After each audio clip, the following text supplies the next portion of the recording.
આપી દે ચાલ.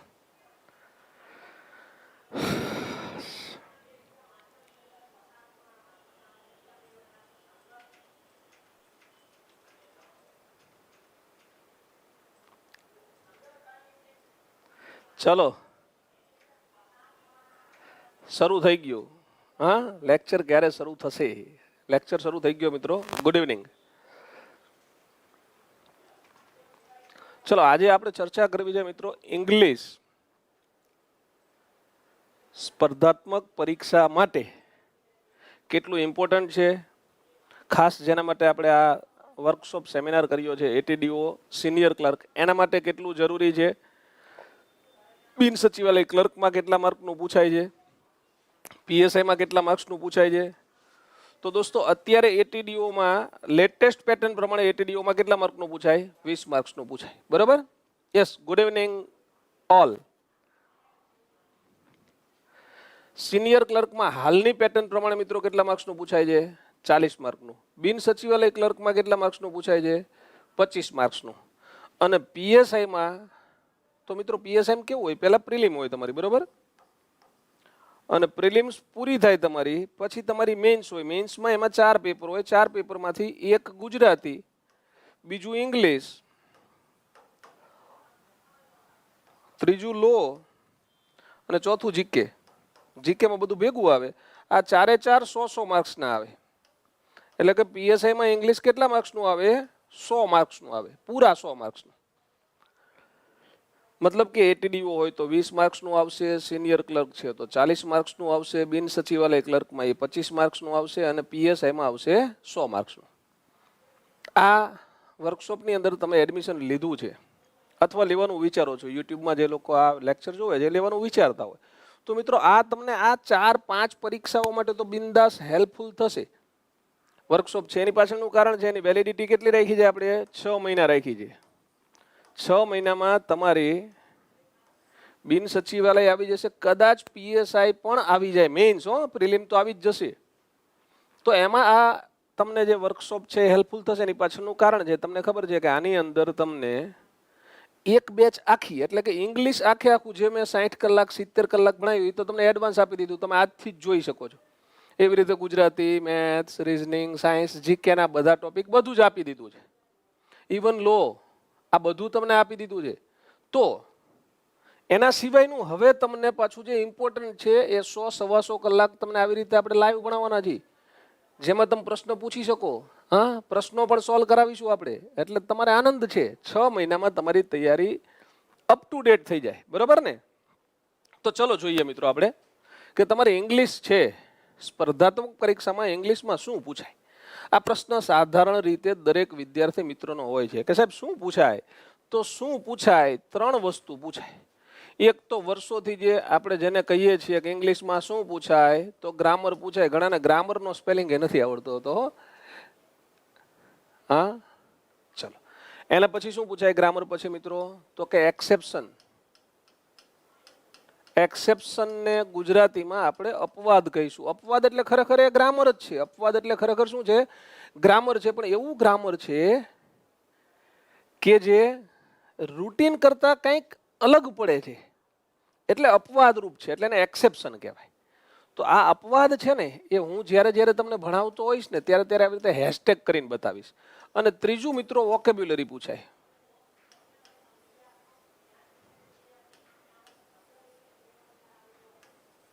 વોકેબ્યુલરી એટલે શબ્દ ભંડોળ. બરોબર? હવે અહીંયા સ્વાભાવિક છે કે તમારા બધાના પ્રશ્નો એક સાહેબ શેમાં શું આવે. બિલકુલ આ તમે અત્યારે જોઈ શકો છો તમારી બેચમાં દોસ્તો. યુટ્યુબ વાળા મિત્રોની કમેન્ટ હું નથી વાંચી શકતો, માફ કરજો. એપ્લિકેશનની કમેન્ટ સામે ખુલ્લી છે. જે મિત્રોએ 2021 વાળી બેચમાં લક્ષ ક્લાસ 3માં એડમિશન લીધું છે એ બધાને આખો જ સેમિનાર, આખો વર્કશોપ તમને ફ્રી મળે છે દોસ્ત. હા, પટેલ કિંજલ. ઓકે, તમે આ જુઓ તો ચાલશે ને એ જુઓ તો ચાલશે, જોવા મળશે તમને. ઓકે, સુનિલ પટેલ હશે, કિંજલ પટેલ હશે, પાયલબેન ડાભી હશે. આઈ નો બેન, પાયલ ડાભી મને ખબર છે. હા, ચલો. મિનાજબેન ઘાંચી. Okay, Sunil Solanki offline batch માટે એ ઓફલાઈન ખુલે ત્યારે ચર્ચા થશે. ઓફલાઈન બેચમાં 2-3 બેચ તો અત્યારે પેક છે જ, હા, ગાંધીનગર ખાતે. એ વિચારવામાં આવશે. ઓફલાઈન ખુલશે ત્યારે તમને ઓફલાઈનમાં એડમિશન મળશે કે નહીં ત્યારે કહેવામાં આવશે. હા, ચલો. હાર્દિકભાઈ જોશી, વર્કશોપની અંદર દોસ્ત આપણે તમને લાઈવ ભણાવશું. એ જ સબ્જેક્ટ હશે પણ લાઈવ હશે, બરોબર? ચલો ચલો. પંડ્યા જ્યોતિબેન, યસ બેન, આ તમને આપેલું છે એટલે તમે જોઈ શકો છો. ઓકે, ચલો. તો હવે શું પૂછાય મિત્રો? તો ઇંગ્લિશમાં ગ્રામર પૂછાય, એક્સેપ્શન પૂછાય અને વોકેબ્યુલરી પૂછાય. ગ્રામર એને વ્યાકરણ કહીએ છીએ, એક્સેપ્શન એટલે કે અપવાદ છે.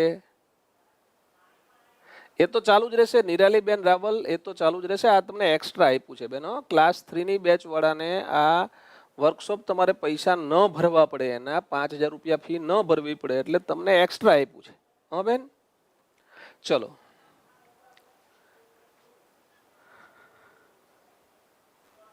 ચલો, આ 3 વસ્તુ તમારે ઇંગ્લિશમાં કરવાની થાય, બરોબર? રેડી? યસ, રોજ 2 લેક્ચર હશે. આ થોડો સર્વે છે. આ શું છે? સર્વે છે મિત્રો. શેનો સર્વે છે? ઇંગ્લિશનો. કે સિનિયર ક્લર્ક 2016 આ જે એક્ઝામ હતી એમાં મેં તમને જે 3 ટોપિક કીધા, ગ્રામર, અપવાદ અને વોકેબ્યુલરી. ઓકે, અલ્પેશ ચૌધરી આખું લાઈવ ભણાવું ને તો 120 કલાકમાંથી 70 કલાક મારે જોઈએ દોસ્ત. એટલે તમને એડવાન્સમાં બધું જ આપી દીધું છે. જે જરૂરી હશે એટલું હું તમને લાઈવ ભણાવીશ. ઓકે, હા. વોકેબ્યુલરી કેટલા માર્કનું પૂછાય એ તમારી નહીં, આખા ગુજરાતની સમસ્યા છે, પ્રશ્ન છે મેઘલ. એટલા માટે દોસ્ત હું આજે આખો સર્વે લઈને આવ્યો છું. જે મિત્રોને હમણાં સિનિયર ક્લર્ક અને એટીડીઓની પરીક્ષા આપવાની છે એમાં જીએસએસએસબી નો શું ટ્રેન્ડ છે, ગુજરાત ગૌણ સેવા પસંદગી મંડળ શું પૂછે છે, કેટલા માર્ક્સનું શું પૂછે છે, તો એ કહી દઉં તમને, બરાબર? નહીં, કરંટનું મટીરિયલ કીટમાં નહીં મળે દોસ્ત. કરંટની તમને પીડીએફ મળશે, અજયભાઈ દેસાઈ. હો દોસ્ત, ચલો જોઈ લ્યો. ગ્રામર 2016ની સિનિયર ક્લાર્કમાં 6 માર્કનું પૂછાણું હતું. ત્યારે ટોટલ ઇંગ્લિશ 16 માર્ક્સનું હતું. સિનિયર ક્લાર્ક 2016માં જ્યારે લેવાની, ભલે પેપર 200 માર્ક્સનું હતું પણ ત્યારે ઇંગ્લિશનું વેઇટેજ ઓછું હતું. એટલે કે 16 માર્ક્સનું જ ઇંગ્લિશ પૂછાણું હતું. અત્યારે ગવર્મેન્ટને એવું લાગ્યું હશે કે ભાઈ હવે સિનિયર ક્લાર્ક લઈએ. જો સિનિયર ક્લાર્ક મતલબ કે જુનિયર ક્લાર્ક કરતાં એક સ્ટેજ તમે ઉપર હોય, તમને પહેલું જ પ્રમોશન મળે ને એ હેડ ક્લર્કનું મળે. જ્યારે જુનિયર ક્લર્કમાં તમે લાગો, બિન સચિવાલય ક્લર્કમાં લાગો ને તો પહેલું પ્રમોશન મળે ને ત્યારે તમે સિનિયર ક્લર્ક બનો. પછીનું પ્રમોશન મળે પછી તમે હેડ ક્લર્ક બનો. જ્યારે અહીંયા તમે એક પ્રમોશન ઉપર છો. બિન સચિવાલય ક્લર્ક કરતાં સિનિયર ક્લર્ક એટલા માટે સારી છે, બરોબર? તમને 9 વર્ષે પ્રમોશન મળે, તમે 9 વર્ષ એડવાન્સ થઈ જાઓ. ઓકે, ચલો આગળ જઈએ. ભાઈ પટેલ જિગ્નેશ, પ્રશ્ન એવો હશે તો હું જવાબ આપીશ. બધા જ પ્રશ્નના જવાબ નહીં આપું. હું જે ભણાવું છું એને લગતો પ્રશ્ન પૂછવાનો, એવું ધ્યાન રાખવાનું દોસ્ત. બાકી તો શું થાય કે તમે બધા જ પ્રશ્ન વારાફરતી પૂછે રાખો તો આપણે ભણવાનું જ ન થાય. હા, એટલે હું જ્યારે પ્રશ્ન પૂછું છું તમને જવાબ આપીશ, ચિંતા કરશો નહીં. તમને મેં પ્રશ્ન પૂછ્યો એને તમે જવાબ આપશો ત્યારે તમને જવાબ આપીશ. સાચો છે કે ખોટો એ કહીશ. બાકી તમે વાહિયાત પ્રશ્ન પૂછી રાખો તો તમારો મારો બેનો સમય બગડે દોસ્તો. પ્રશ્ન છે એ તમારા સિલેબસને લગતો હોય, હું ભણાવું છું એને લગતો હોય તો જ પૂછવો. કારણ કે તમે અહીંયા 100, 200, 300, 400, 500 મિત્રો લાઈવ ભણતા હોય. હવે તમે કોઈ પણ ફેકલ્ટીને પ્રશ્ન પૂછવાના વારાફરતી ચાલુ રાખો. ફેકલ્ટી તમારા બધાના પ્રશ્નોના અનનેસેસરી, જે જરૂરી નથી એવા પ્રશ્નના જવાબ આપે તો તમારો અને ફેકલ્ટીનો બંનેનો સમય બગડે. એટલે જરૂરી હોય એવા પ્રશ્ન પૂછો, બિંદાસ પૂછો. અને હું દરેક લેક્ચરમાં છેલ્લે 5 મિનિટ આપીશ લાઈવમાં, ત્યારે તમારા કોઈ પણ ઓકવર્ડ પ્રશ્ન હોય જે સિલેબસની બહારના હોય તે પૂછવાની છૂટી હશે દોસ્ત, બરાબર? ચાલો જઈએ આગળ. તો જો આ સર્વે છે આની કાંઈ જરૂર નથી, સીધું ઇંગ્લિશ ભણાવું તો ચાલશે. પણ હું ભણાવું છું એટલા માટે તમને આઈડિયા આવે કે સાહેબ સિનિયર ક્લર્કમાં અંગ્રેજી કેવું પૂછાય, શું પૂછાય, તો એ તમને પહેલા સર્વે આપું છું દોસ્ત, બરાબર? રેડી? એક્સેપ્શન એટલે કે અપવાદ મિત્રો કેટલા માર્કના પૂછાણ હતા? ગ્રામર એટલે કે વ્યાકરણ, વ્યાકરણ 16માંથી 6 માર્કનું પૂછાણ હતું. અપવાદ 4 માર્ક્સના પૂછાણ હતા. અને શબ્દ ભંડોળ 6 માર્ક્સનું પૂછાણું હતું. રેડી? એટલે કેનું શું વેઇટેજ છે એ તમને ખબર પડી જાય, ખ્યાલ આવી જશે ને? રેડી?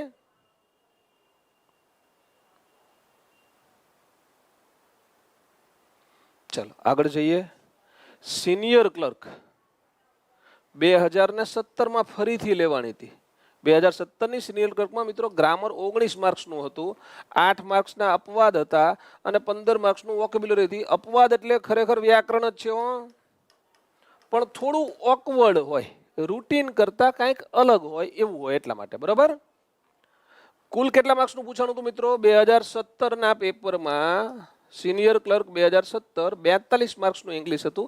આમાં 1-2 માર્ક્સનું છે ને ખરેખર ઇંગ્લિશ નહોતું, રીઝનિંગ હતું, પણ અંગ્રેજીમાં હતું એટલે આપણે એને ઇંગ્લિશ ગણીને અહીંયા તમને લખીને આપ્યું છે. બાકી 40 માર્કનું જ ઇંગ્લિશ હતું. ઓકે. એટીડીઓ 2016નું એટીડીઓ જે પેપર આપણે હમણાં યુટ્યુબમાં લાઈવ જોયું મિત્રો, એમાં 9 માર્ક્સનું ગ્રામર હતું, 1 માર્ક્સનો અપવાદ હતો અને 10 માર્કનું વોકેબ્યુલરી હતું. શબ્દ ભંડોળ 10 માર્કનું હતું, કુલ 20 માર્ક્સનું હતું 2016 એટીડીઓ. 2018માં એટીડીઓ લેવાની, 11 માર્કનું ગ્રામર, અપવાદો 7 માર્ક્સના, 4 માર્ક્સની વોકેબ્યુલરી, કુલ 22 માર્ક્સનું. આમાં એવું હતું મિત્રો 2 માર્કનું રીઝનિંગ હતું, એટલે કે અંગ્રેજીમાં કક્કાવારી ક્રમ પ્રમાણે ગોઠવું આવું પૂછ્યું હતું. રેડી? તો એ ખરેખર રીઝનિંગ છે પણ એને ઇંગ્લિશમાં ગણવામાં આવ્યું છે એટલે 22 માર્ક્સનું થયું છે. તો આ તમને ખબર પડે કે અપવાદ ઉપર કેટલું ધ્યાન રાખવું પડે, વ્યાકરણ ઉપર કેટલું ધ્યાન રાખવું પડે અને શબ્દ ભંડોળ ઉપર, વોકેબ્યુલરી ઉપર કેટલું ધ્યાન રાખવું પડે. જો તમે પીએસઆઈ આપવાના છો મિત્રો તો પીએસઆઈમાં મેન્સમાં જ ઇંગ્લિશ આવશે, પ્રિલિમિનરીમાં ઇંગ્લિશ આવશે નહીં. અને મેન્સમાં અંદાજે 40 થી 50 માર્ક્સનું વ્યાકરણ આવશે અને 50 થી 60 માર્ક્સનું વોકેબ્યુલરી આવશે. પીએસઆઈમાં વોકેબનો પોર્શન વધી જાય છે, એનું ઇમ્પોર્ટન્સ વધી જાય છે. રેડી? જો તમે પીએસઆઈ આપવાના છો તો આ વ્યાકરણનો મુદ્દો આવશે અને આ વોકેબ્યુલરી આવશે. આટલી ખ્યાલ આવે છે? તો તમને ખ્યાલ આવી ગયો મિત્રો કે તમારે ગ્રામર જ્યારે ગ્રામરની અંદર, હવે તમને એ હું કહી દઉં, ચલો એવું કરીએ આપણે કે ગ્રામરમાં કયા કયા ટોપિક ઉપર ભાર મૂકવો પડે, અપવાદમાં શું ધ્યાન રાખવું પડે. અપવાદ આમ તો દરેક પ્રકરણની અંદર હોય અને એ આપણે મિત્રો મારા લેક્ચર તમે જોશો, તમને બધા જ લેક્ચર એડવાન્સમાં આપી દીધા છે. તમે જોશો ને તો દોસ્તો એમાં મેં એવું કર્યું હશે, જ્યાં જ્યાં આમ હેશટેગ કર્યું ને ઇટ મીન્સ આ અપવાદ નોંધી લેવાનો એને ચોપડામાં. અપવાદનો એક ફૂલ સ્કેપ બનાવવાનો એટલે કોઈ દિવસ માર્ક્સ ન કપાય. બરોબર? રેડી? ઉરેશભાઈ એ ખરેખર એટીડીઓ નથી પણ એ સમાજ કલ્યાણ ખાતાની હતી એટલે એને કહેવાય એટીડીઓ જ. બરોબર? ઉર્વેશ મહેતા. પેપર જોતું હોય તો તમને પેપર પણ આપીશું, આપણે ટેલિગ્રામમાં મૂકીશું, તમારી બેચમાં મૂકીશું. આ ખ્યાલ આવી ગયો તમને? એનાથી આગળ જઈએ. હા, શું તૈયાર કરવું? તો 3 વસ્તુ તૈયાર કરવાની ઓબ્વિયસ છે. શું તૈયાર કરવું પડે? તો કે ગ્રામર તૈયાર કરવું પડે, અપવાદ તૈયાર કરવા પડે અને શબ્દ ભંડોળ તૈયાર કરવા પડે. આ તમે તૈયાર કરશો. તમારે વ્યાકરણ કરવાનું,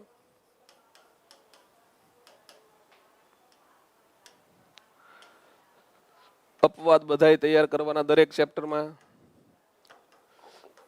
અને શબ્દ ભંડોળ તૈયાર કરવાનું. આ તમને ખ્યાલ આવી ગયો. અને સાધારણ રીતે અત્યારની બધી પરીક્ષામાં આપણે એવું કહી શકીએ મિત્રો, ગ્રામર છે ને એ એપ્રોક્સિમેટલી 40% આવે, અપવાદ છે એ 30% આવે અને વોકેબ્યુલરી છે એ પણ સાધારણ રીતે 30% આવે. બિન સચિવાલયમાં આવું થયું હતું, જે પરીક્ષા રદ થઈને એમાં. એટીડીઓમાં આવું થશે અને શક્ય છે કે તમારા સિનિયર ક્લર્કમાં આ જ પેટર્ન હોય. એટલે કે 40 માર્ક્સનું સિનિયર ક્લર્કની અંદર ઇંગ્લિશ હોય તો વ્યાકરણ કેટલા માર્કનું હોય? 16 માર્કનું. 12 માર્કનું અપવાદો આવી શકે, 12 માર્કનું વોકેબ્યુલરી આવી શકે. આ આવી શકે, આ એપ્રોક્સ છે. બરાબર? બિલકુલ પ્રિલિમ્સમાં અંગ્રેજી ના હોય, પ્રિલિમ્સમાં ગુજરાતી ના હોય, પીએસઆઈમાં પ્રિલિમ્સમાં અંગ્રેજી ગુજરાતી એકેય ના હોય, મેન્સમાં જ હોય. રેડી? ચલો નેક્સ્ટ. કયા પ્રકરણ વધારે કરવા? હવે તમારે ગ્રામર કરવું છે મિત્રો, તમારે વ્યાકરણ કરવું છે, અંગ્રેજી વ્યાકરણ. જો અત્યારથી આ લિસ્ટ બનાવી લેવાનું, કયા પ્રકરણ ઉપર ભાર મૂકવો, શેમાંથી વધારે પૂછાય છે. તો મિત્રો શેમાંથી વધારે પૂછાય? આટલા પ્રકરણમાંથી વધારે પૂછાય. આર્ટિકલ એકાદો ક્વેશ્ચન હોય જ. ટેન્સીસ ઓછામાં ઓછા 4 થી 5 ક્વેશ્ચન હશે સિનિયર ક્લર્કમાં. બરાબર? એટીડીઓમાં 1 થી 2 ક્વેશ્ચન હશે. ચેન્જ ધ વોઇસ એટીડીઓમાં 1 થી 2 હશે, સિનિયર ક્લર્કમાં 2 થી 3 પ્રશ્ન હશે. ડિગ્રી સેમ પ્રશ્ન હશે જ, કન્ફર્મ ડિગ્રીનો પ્રશ્ન હશે જ. ડાયરેક્ટ ઇનડાયરેક્ટનો એક ક્વેશ્ચન હોય જ, ફરજિયાત હોય. ક્વેશ્ચન ટેગનો એક ક્વેશ્ચન હોય જ, બરોબર. આ એના કરતાં લેસ ઇમ્પોર્ટન્સ. 1 થી 6 વધારે ઇમ્પોર્ટન્ટ, 7, 8, 9, 10 અગત્યના તો ખરા જ, પણ તમારે પ્રેફરન્સ આપવું હોય, તમારે એમ કરવું છે, નક્કી કરવું છે કે સાહેબ કયા કયા પ્રકરણ કરું, તો ક્વેશ્ચન ટેગ કરી દેવાનો, એમાંથી એક પ્રશ્ન હશે. ડાયરેક્ટ ઇનડાયરેક્ટ કરી દેવાનો, એમાંથી એક પ્રશ્ન હશે. જૂના પ્રશ્નપત્ર બધા જોઈ લેવાના. ડિગ્રીનો પ્રશ્ન હોય જ, વોઇસનો પ્રશ્ન હોય જ, તે ટેન્સીસનો પ્રશ્ન હોય જ, અને આર્ટિકલનો પણ પ્રશ્ન હશે જ. તો ગ્રામરમાંથી મિત્રો આટલા પ્રકરણ કરવાના થાય, એમાંથી 1 to 6 છે more important than 7 to 10. Understand? Okay, એનાથી આગળ જઈએ આપણે. ગ્રામરમાં આટલા પ્રકરણ ઉપર વધારે ભાર મૂકવો એવું હું સજેસ્ટ કરું છું. એના સિવાય એક્સેપ્શન્સ, અપવાદો કયા કયા કરવા, કયા કયા અપવાદ કરવા જોઈએ. તો એસવીઓ એને ફૂલ ફોર્મમાં એવું કહેવાય, સબ્જેક્ટ વર્બ એગ્રીમેન્ટ. અને ગુજરાતીમાં શું કહેવાય? કોઈ કમેન્ટ કરશે? કમેન્ટ કરીને મને કહો કે સબ્જેક્ટ વર્બ એગ્રીમેન્ટ ને ગુજરાતીમાં શું કહેવાય? ટ્રાન્સફોર્મેશન એટલે કે હકાર વાક્યનું નકાર બનાવો, નકારનું પ્રશ્નાર્થ બનાવો, સિમ્પલનું કોમ્પ્લેક્સ બનાવો, કોમ્પ્લેક્સનું કમ્પાઉન્ડ બનાવો. આવું રેરલી ક્યારેક પૂછાઈ જાય છે, બરોબર. એટલે એ અપવાદ કહેવાય. કોઝલ વર્બ, આને કહેવાય પ્રેરક ક્રિયાપદ. ગુજરાતીમાં શું કહેશું? પ્રેરક ક્રિયાપદ. સબ્જેક્ટ વર્બ એગ્રીમેન્ટનું ગુજરાતી મને હજી કોઈએ કમેન્ટ કરીને ન આપ્યું. ફટાફટ કમેન્ટ કરો તો મને ખબર પડે. જો અત્યારે પૂછું ત્યારે તમારે કમેન્ટ કરવાની. ભાઈ જિગ્નેશ, કમેન્ટ કરજો દોસ્ત.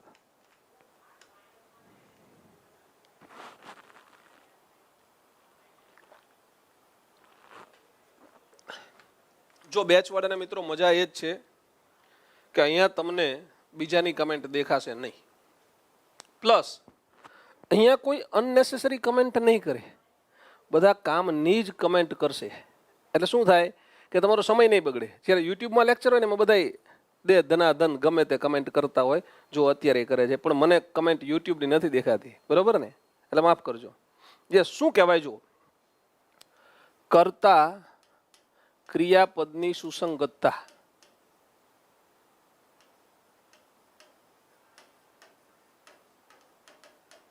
મતલબ કે આ કર્તા સાથે આ ક્રિયાપદ આવે, આ ક્રિયાપદ સાથે આ કર્તા આવે, કર્તાને અનુરૂપ ક્રિયાપદ હોવું જોઈએ, ક્રિયાપદને અનુરૂપ કર્તા હોવો જોઈએ, બરાબર?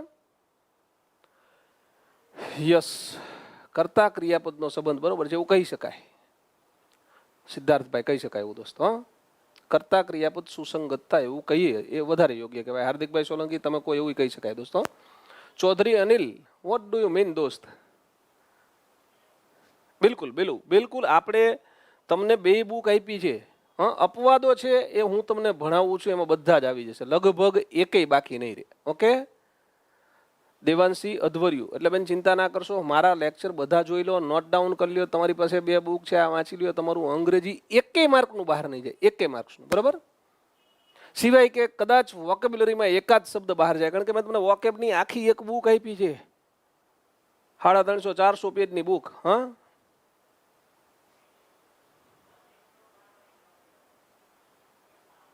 બિલકુલ મયુરભાઈ દોસ્ત, તમે સબ્જેક્ટને ડિવાઈડ કરી લ્યો અને સબ્જેક્ટ વાઇઝ પ્રિપરેશન શરૂ કરી દો. એ પ્રમાણે લેક્ચર જોવાના શરૂ કરી દો. એટલે જ તમને એક સાથે બધા લેક્ચર્સ આપી દીધા છે દોસ્ત. હા હા, ચલો પછી શું છે દોસ્તો? આ સ્પેલિંગ યાદ રાખવા જેવો છે.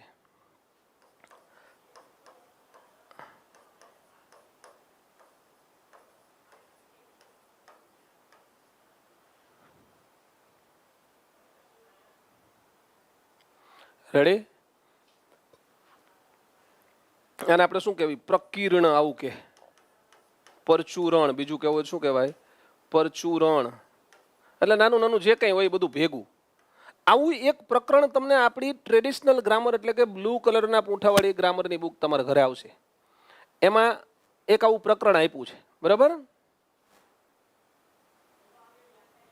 વોકેબ માટે તમને છે ને ગોલ્ડન કલરના પૂંઠાવાળી બુક તમારા ઘરે મોકલાઈ છે.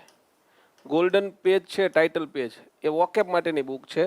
અને બ્લુ કલરનું ટાઇટલ પેજ છે એ ટ્રેડિશનલ ગ્રામર બુક છે. તો તમે વાંચો તો ખબર પડે, એની ઉપર લખ્યું છે વોકેબ્યુલરી. અને બ્લેક કલરની છે, એ તમે કોઈ પાસે હોય તો એ જૂના પેપર સેટ છે, બરાબર?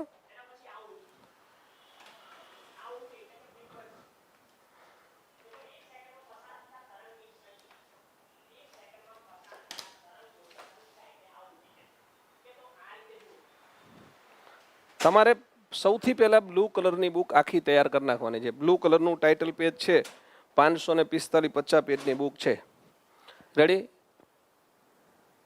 ઓકે.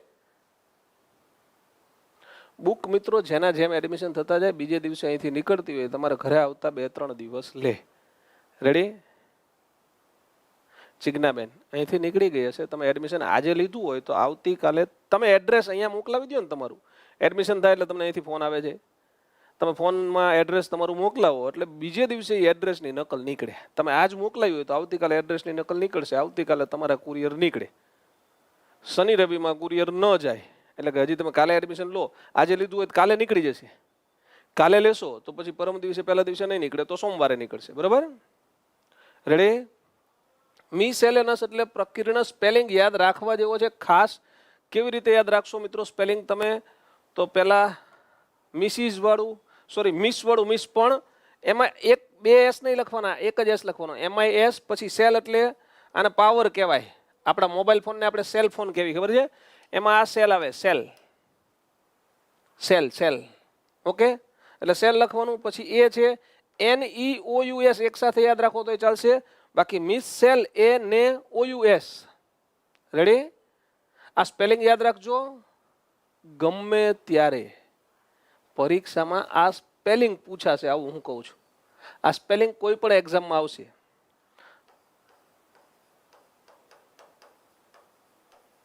આ કન્ટિન્યુઅસનો સ્પેલિંગ પણ ગમે ત્યારે કોઈ એક પરીક્ષામાં આવશે ને આવે ત્યારે તમે મને યાદ કરશો. યાદ રાખજો, CONTINUOUS. ઓકે દોસ્તો, ખ્યાલ આવે છે?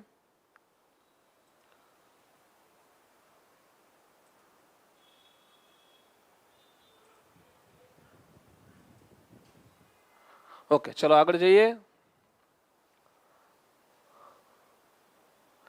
હા, અને કોઈને એપ્લિકેશન સંદર્ભે ગમે ત્યારે કાંઈ પણ પ્રશ્ન હોય તો 89-806-77-555 અથવા તો 84-696-77-555 આ નંબર ઉપર કોલ કરવાનો. કોલ કરવાનો સમય 10 થી 6:30-7 ની વચ્ચેનો રાખવો. બરાબર? પછી કદાચ તકલીફ પડશે.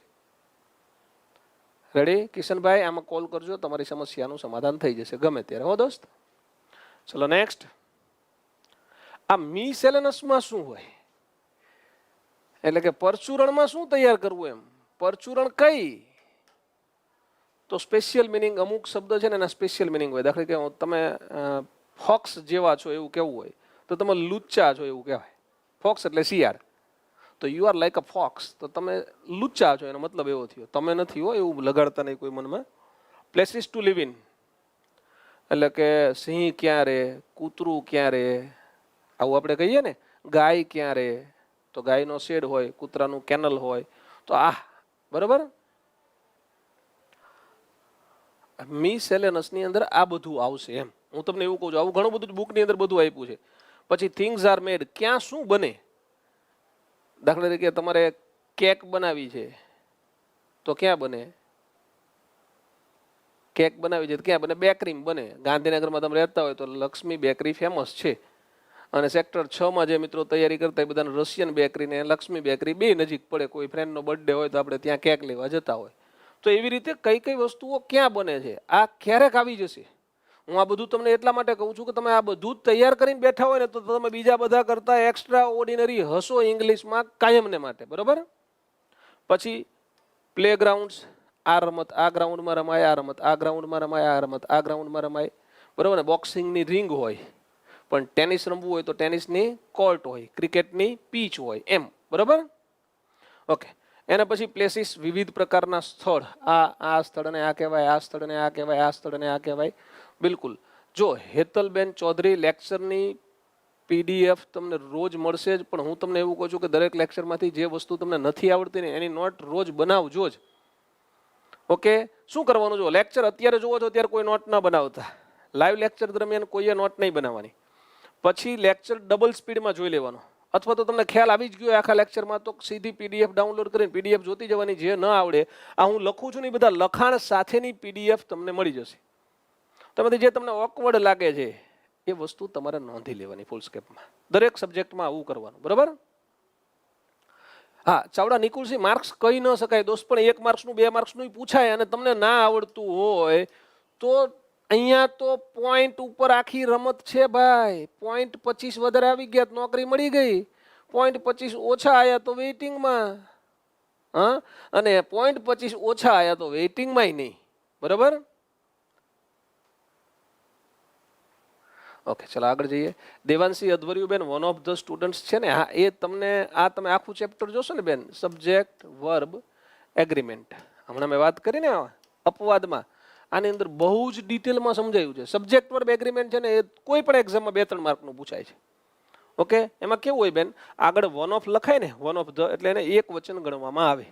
તો વન ઓફ ધની સાથે તમે હેઝ જ વાપરી શકો, હેવ ન વાપરી શકો. અને આવા પ્રશ્ન મેં તમને કીધું એમ છેલ્લી 5 મિનિટમાં જ બધાએ પૂછવા, વચ્ચે નહીં પૂછવાના. એની પાછળનું લોજિક કહું કે હું તમને આ ભણાવતો હોય, હું તમારા પ્રશ્નોનો જવાબ આપવા જાઉં, તમારા પ્રશ્નનો જવાબ આપું એટલે એક બીજો મિત્ર બીજો પ્રશ્ન પૂછશે, ત્રીજો પૂછશે, એટલે કે આ રહી જશે. છેલ્લી 5 મિનિટમાં તમને કાંઈ પણ પ્રશ્ન હોય પૂછવાની છૂટી. અને આપણા સિલેબસ પૂરા થયા પછી અંગ્રેજીનો કોઈ પણ પ્રશ્ન તમારે જોઈ લેવાની છૂટી. તમામ પ્રશ્નો તમારા આવી જ ગયા હોય આપણા સિલેબસમાં. બરોબર?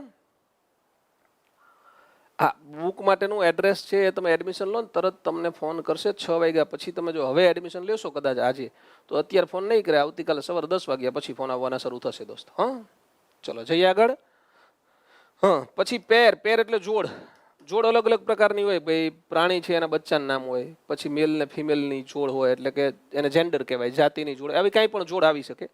પછી કમ્પેરિઝન, દાખલા કે તમે મધમાખી જેટલા પ્રવૃત્ત છો, બરાબર, બરફ જેવું ધોળું છે, આવું કહેવાય ને આપણે, એને કમ્પેરિઝન કહેવાય.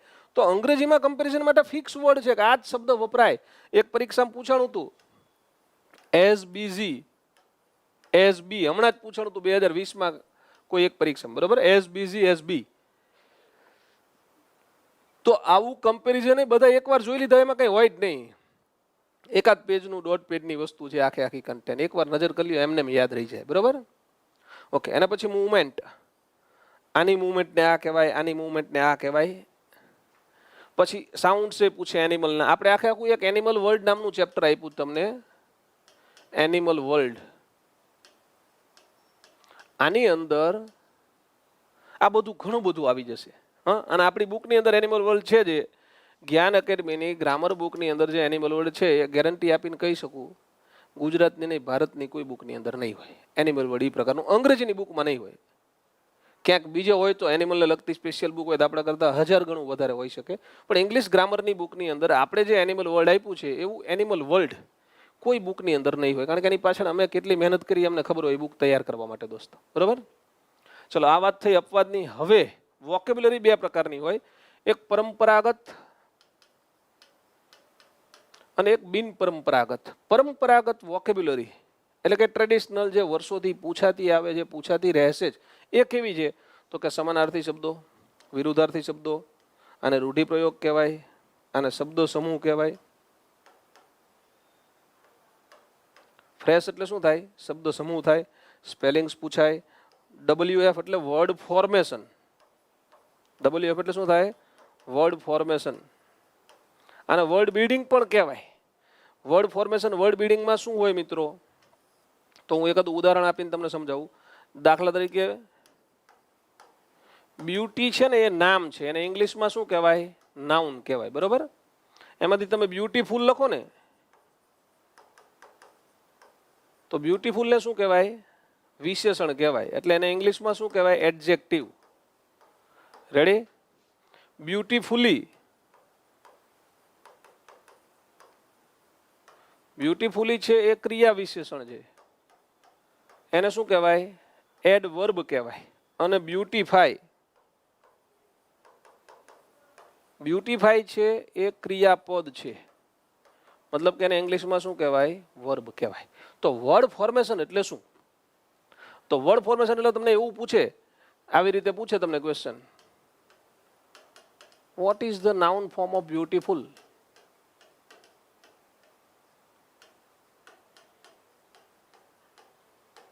બ્યુટીફુલનું નાઉન ફોર્મ શું થાય? પછી 4 ઓપ્શન આપ્યા હોય. હા, બ્યુટી, બ્યુટી, બ્યુટીફાઈ, બ્યુટીફુલી,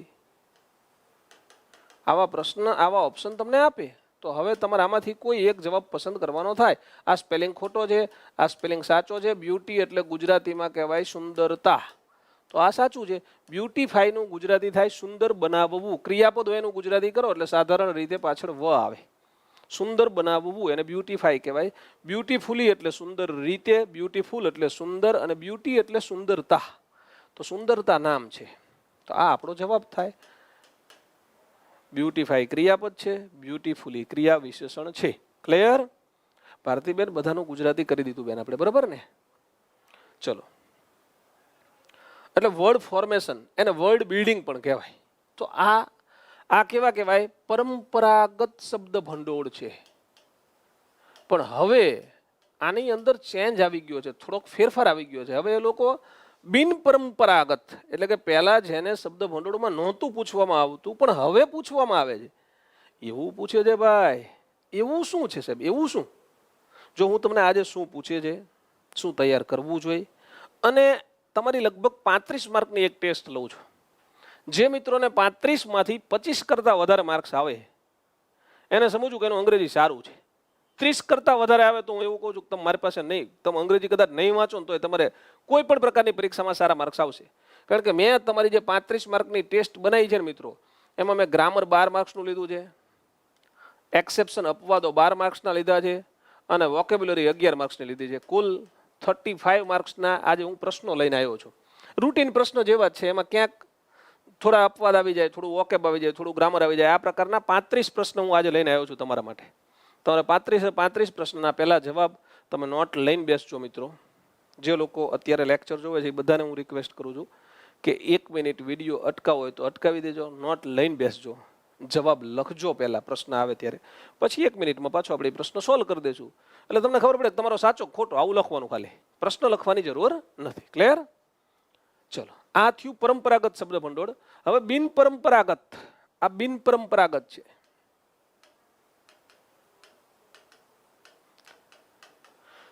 દાખલા તરીકે ઓલી તમે ઉર્જા સ્ત્રોત ભણતા હોય તો પરંપરાગત ઉર્જા સ્ત્રોત, બિન પરંપરાગત ઉર્જા સ્ત્રોત આવું ભણવે ને, એમાં બિન પરંપરાગત શબ્દ ભંડોળ. તો બિન પરંપરાગત શબ્દ ભંડોળમાં શું છે મિત્રો? Singular, plural. પહેલા નહોતું પૂછાતું, બહુ ઓછું પૂછાતું હતું. હવે આ GSSSB જેને આપણે ગૌણ સેવા પસંદગી મંડળ કહીએ છીએ, Gujarat subordinate services selection board, ક્યારેક ફૂલ ફોર્મ પૂછી લેશો. ગુજરાત સબઓર્ડિનેટ, જોજો, ગુજરાત ગૌણ સેવા પસંદગી મંડળ. ગુજરાતને તો ગુજરાત જ કહેવાય, લખતો નથી. ગૌણ એટલે સબઓર્ડિનેટ.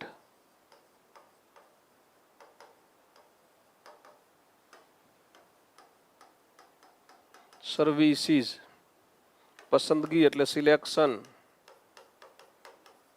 અને મંડળ એટલે બોર્ડ. આવું આનું ફૂલ ફોર્મ થાય છે, Gujarat subordinate services selection board. બરાબર? રેડી? આજની તારીખ છેલ્લી છે. દેસાઈ સંદીપભાઈ, આજે તમે આ બેચની અંદર એડમિશન લ્યો છો. આ બેચ એટલે કે જે વર્કશોપ છે સિનિયર ક્લર્ક ATDOનો, એની ફી 10,000 રૂપિયા છે. 50% ડિસ્કાઉન્ટ. આજે રાત્રે આ વિડીયો તમે જોવો છો ને, આ વિડીયો પૂરો થાય એટલે ડિસ્કાઉન્ટ પૂરું થઈ જશે. રાત્રે 12 વાગે પૂરું થઈ જશે. બરાબર? ઓકે. જેન્ડર એટલે થાય મિત્રો જાતિ. આ એક વચન બહુવચન કહેવાય. સિંગ્યુલર પ્લુરલ એટલે શું થાય? એક વચન બહુવચન. એનિમલ વર્લ્ડ એટલે પ્રાણી જગત. મી સેલેનસ આગળ આવી ગયું. અહીંયા મેં લખ્યું છે પ્રકીર્ણ, પરચુરણ. બરોબર? રૂટ વર્ડ્સ આ પૂછાતા નથી, પણ રૂટ વર્ડ્સ તમે તૈયાર કરી નાખ્યો હોય તો તમારું વોકેબ સુપર ડુપર થઈ જાય. ધર્મિષ્ઠા મેડમે જે વોકેબનો કોર્સ મૂક્યો છે ને, એમાં એમને રૂટ વર્ડ બહુ ભણાયા છે, ઘણા બધા રૂટ વર્ડ ભણાયા છે. હા, 60 લેક્ચર રૂટ વર્ડના આપ્યા છે. એક લેક્ચરની અંદર અંદાજે એમને 6, 7, 8, 9, 10 રૂટ વર્ડ ભણાયા હોય. એક રૂટ વર્ડ ઉપરથી પાછા 6 શબ્દ બનતા હોય. એટલે કે લગભગ 6 × 6 × 6. જો 60 લેક્ચર ગુણ્યા 1 માં 6 રૂટ વર્ડ એટલે કે 360 રૂટ વર્ડ ભણાયા, એના ગુણ્યા 1 માં 7 શબ્દ બને એક રૂટ વર્ડ ઉપરથી, એટલે 7 તરી 21 7 છક 42 લગભગ 2420 જેવું થયું. મારું ગણિત પાકું નથી પણ તમે આવું કંઈક ગુણાકાર કરજો. આટલા રૂટ વર્ડ એમાં છે. વર્બ ફોર્મ એટલે કે ક્રિયાપદના રૂપ, મૂળ રૂપ, ભૂતકાળ, ભૂતકૃદંત. ઘણી બધી વાર સીધું જ પૂછી લે છે કે આનું ભૂતકાળ શું થાય, આનું ભૂતકૃદંત શું થાય, આનું મૂળ રૂપ શું થાય, અને ગૌણ સેવા તો પૂછે જ છે એટલે તૈયાર કરવા પડે મિત્રો, બરાબર. અમથા ન કરતા હોય આપણે. અને હું તો એવું કહું છું કે કોઈએ અંગ્રેજીને તિજોરીમાં લોક કરીને મૂકી દીધું હોય અને તમારે એ તિજોરીમાંથી અંગ્રેજીને બહાર કાઢવું હોય, શીખવું હોય, તો એની જે ચાવી છે ને એ ભૂતકાળ ને ભૂતકૃદંત છે. ભૂતકાળ અને ભૂતકૃદંત આવડતું હશે, ભૂતકાળ અને ભૂતકૃદંત જો તમને આવડતું હશે મિત્રો, તો બિલકુલ અંગ્રેજી આવડી જશે. કારણ કે અંગ્રેજીમાં બધા જ કાળની અંદર, કૃદંતની અંદર, એનાથી આગળ જાઓ તો કોઝલ વર્બની અંદર, વોઇસની અંદર, ડિગ્રીમાં, ડાયરેક્ટ ઇનડાયરેક્ટમાં, બધે ક્વેશ્ચન ટેગમાં, બધે ક્રિયાપદના રૂપનો રોલ છે. એટલે ક્રિયાપદના રૂપ આવડવા જોઈએ. અનિયમિત રૂપ તૈયાર કરવાના, નિયમિતમાં બધે ઈડી ઈડી લાગતું હોય, પણ જે અનિયમિત રૂપ છે એ બધા જ તૈયાર કરવાના. અંદાજે 200-250 છે એ તૈયાર કરી નાખો એટલે તમારે ન્યાલ થઈ ગયા, તમારું કામ થઈ ગયું, બરાબર ને. એડજેક્ટિવ અને એડવર્બ તૈયાર કરવા પડે. એડજેક્ટિવ એટલે વિશેષણ મિત્રો, અને એડવર્બ એટલે ક્રિયા વિશેષણ. શેનું? આના રૂપ હોય બધા, બરાબર. એમાંય અનિયમિત ખાસ તૈયાર કરવાના. રેડી? ચલો, આ થઈ વોકેબ્યુલરી તૈયાર કરવાની વાત. આ તમે બધા જાણો છો કારણ કે તમે બધા આમાં છો. પણ જે મિત્રો આ અત્યારે લેક્ચર યુટ્યુબમાં જોવે છે એમને કહેવાનું રહ્યું કે સિનિયર ક્લર્ક એટીડીઓ માટે એક સ્પેશિયલ બેચ શરૂ કરી છે. અને વર્કશોપ ન કહેવાય, બેચ જ કહેવાય. આમાં તમને પૂરેપૂરો કોર્સ, 2 પરીક્ષા માટેનો જે સંપૂર્ણ કોર્સ છે તમારો, એ કોર્સ તમને અત્યારે જ આપી દીધો છે. તમને ગમે એટલી વાર જુઓ, બરાબર. એના સિવાય 3 મોક ટેસ્ટ તમને મળવાની, એટલે કે સિનિયર ક્લર્કની 3, એટીડીઓની 3 મોક ટેસ્ટ. એના સિવાય સબ્જેક્ટ ટેસ્ટ મળવાની, પીડીએફ મટીરિયલ મળવાનું, દરેક લેક્ચરનું પીડીએફ મટીરિયલ, જ્ઞાન કીટ એટલે કે અહીંયા લખાય બધા, અહીંયા દોરાય બધા જ પુસ્તકોનો સેટ આખો તમારા ઘરે આવશે. રેડી? એના પછી અદ્યતન યોજનાઓ, પર્યાવરણ, ડિઝાસ્ટર મેનેજમેન્ટ, આ લાઈવ ભણાવવામાં આવશે અને એની પીડીએફ સ્વરૂપે તમને મટીરિયલ મળશે. એનાથી વધારે 6 મહિના સુધી તમે આને જોઈ શકશો. એટલે કે તમારે સિનિયર ક્લર્ક પૂરું થાય, એટીડીઓ પૂરું થાય પછી બિન સચિવાલય આવશે, તો બિન સચિવાલય સુધી તમે આને જોઈ શકશો. ક્લિયર? આટલો સેટ મળશે. આની ફી 10,000 રૂપિયા છે, 9,999 રૂપિયા છે આજના દિવસ પૂરતી.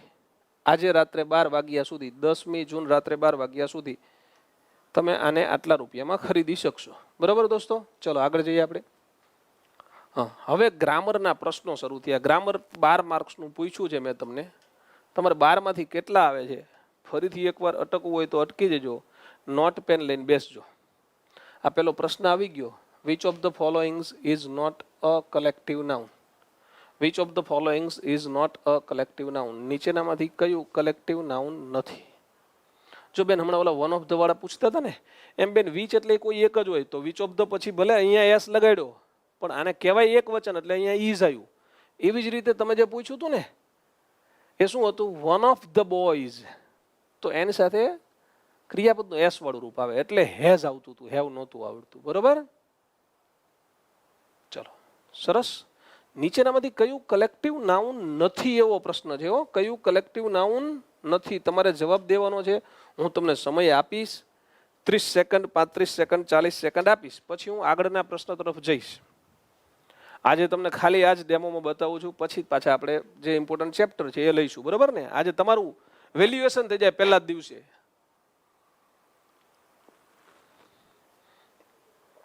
દરેક મિત્રો જે આ લેક્ચર જોતા હોય, જો તમને એમ થતું હોય કે તમારે અંગ્રેજીમાં તમારું વેલ્યુએશન, તમારું મૂલ્ય આંકવું છે, તો અત્યારે ચોપડો લઈને બેસી જજો. પહેલા પ્રશ્નનો જવાબ તમે તમારી રીતે વિચારીને એમાં લખી દો, અને પછી હું અહીંથી સોલ્વ કરાવીશ.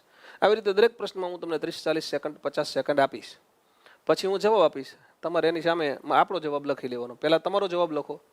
પહેલાં તમે પેનથી લખી દો તો ચાલશે. 1 થી 35 નંબર આવી રીતે. બરાબર? 1, 2, 3, 4, 5, 6, 7, 8, 9 આવી રીતે 35 લખી દો. અહીંયા તમારો જવાબ, તમે દાખલા તરીકે તમારો જવાબ એ છે, પછી અહીંયા ફાઇનલ આન્સર. તમારી પ્રોવિઝનલ આન્સર કી હું તમને કહીશ ફાઇનલ આન્સર કી પછી ફાઇનલ આન્સર કી પ્રમાણે તમારા કેટલા સાચા છે એ ગણી લેજો એટલે તમને તમારું વેલ્યુએશન સમજાઈ જશે બરાબર રેડી ખાસ બધાય નોટ લઈને ન બેઠા હોય તો અત્યારે બેસી જજો એવું હું સજેસ્ટ કરું છું બરાબર ચલો આ સ્ટેમ્પ છે ને એ તમારો રાઈટ આન્સર છે રેજિમેન્ટ કલેક્ટિવ નાઉન કહેવાય બંચને પણ કલેક્ટિવ નાઉન કહેવાય હાઈવ એટલે મધપૂડો થાય એને પણ કલેક્ટિવ નાઉન કહેવાય બંચ એટલે આપણે જે બંડલ કહેવી છીએ બંચ બધું ભેગું હોય ચાવીઓનો બંચ હોય બરાબર દ્રાક્ષનો ઝુમખો હોય ઝુમખો ગુજરાતી કહેવાય ને રેજિમેન્ટ છે એ આર્મીમાં હોય બરાબર ને ગુરખા રેજિમેન્ટ ગોરખા રેજિમેન્ટ છે બહુ ફેમસ છે આપણી રાજપૂતાના રેજિમેન્ટ તો આર્મીમાં રેજિમેન્ટ હોય રેજિમેન્ટ એટલે ટુકડી હોય એક બરાબર રેડી હાઈવ જવાબ નથી ભાઈ હા અનિલ હાઈવ છે એ કલેક્ટિવ નાઉન છે હાઈવ એટલે મધપૂડો તો મધપૂડો કલેક્ટિવ નાઉન છે દોસ્ત અને સ્ટેમ્પ તો તમને ખબર છે સ્ટેમ્પ એટલે સિક્કો તો એ નથી કલેક્ટિવ નાઉન એમાં કોઈ કલેક્શન ના હોય અન્ડરસ્ટેન્ડ તો આ સાચો જવાબ છે હવે આવી રીતે તમારે તમારા ચોપડામાં લખતું જવાનું ચલો બીજો પ્રશ્ન એટલે હવે થોડી આપણે ઉતાવળ કરીએ ખાલી જગ્યા Mount Everest is the highest mountain in the world મેં તમને જે પ્રકરણ કીધા ને પાછા એ બધા પ્રકરણના જ પ્રશ્નો હશે મેં તમને એવું કીધું ગ્રામરમાં આ પૂછાય બધા ગ્રામરના એના જ પ્રશ્નો હશે મેં તમને એવું કીધું કે અપવાદમાં આવું પૂછાય તો અપવાદમાં એના જ પ્રશ્નો હશે મેં તમને એવું કહ્યું મિત્રો કે વોકેબ્યુલરી ટ્રેડિશનલ આ છે નોન ટ્રેડિશનલ આ છે તો એના જ પ્રશ્નો હશે અન્ડરસ્ટેન્ડ ચલો ત્યારે આ તમારા option your options are a an the and નો આર્ટિકલ ખાલી જગ્યા Mount Everest is the highest mountain in the world Mount Everest is the highest mountain in the world બોલો તમારો જવાબ શું છે એ આવશે જવાબમાં એન આવશે ધ આવશે કે નો આર્ટિકલ આવશે તમે કમેન્ટ તો કરતા જ જશો અત્યારે કમેન્ટ લાઈવમાં કરવાની તમારે ચોપડામાં પહેલા લખી દેજો તમે તારે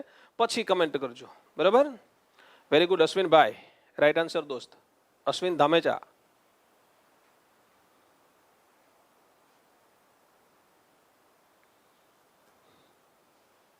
ચલો હાર્દિકભાઈ નો જવાબ સાચો છે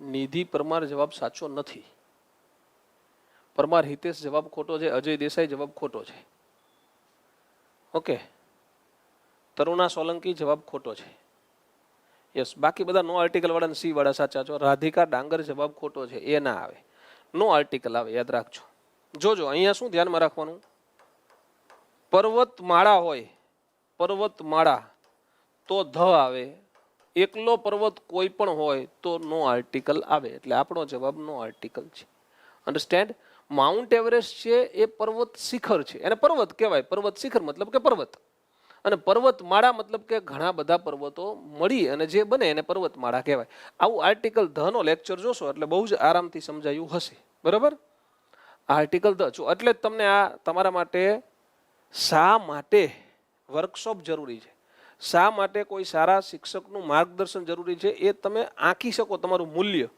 એટલા માટે આ ટેસ્ટ છે તમારી 35 માર્કની બરાબર દોસ્તો ચલો આગળ જઈએ ત્રીજા પ્રશ્ન તરફ આપણે આગળ વધીએ third question the teacher dash the students dash on the bench as they had come without homework આવો ત્રીજો પ્રશ્ન છે બોલો શું આન્સર આવશે આમાં હા તો પહેલા તો તમને એ ખબર પડી જોઈએ કે આ કયા ચેપ્ટરની ખાલી જગ્યા છે સાહેબ આ તો ખબર જ નથી પડતી આ શું છે તો આના માટે તમારે એપ્લિકેશનમાં આપણો કોઝલ વર્બનો લેક્ચર જો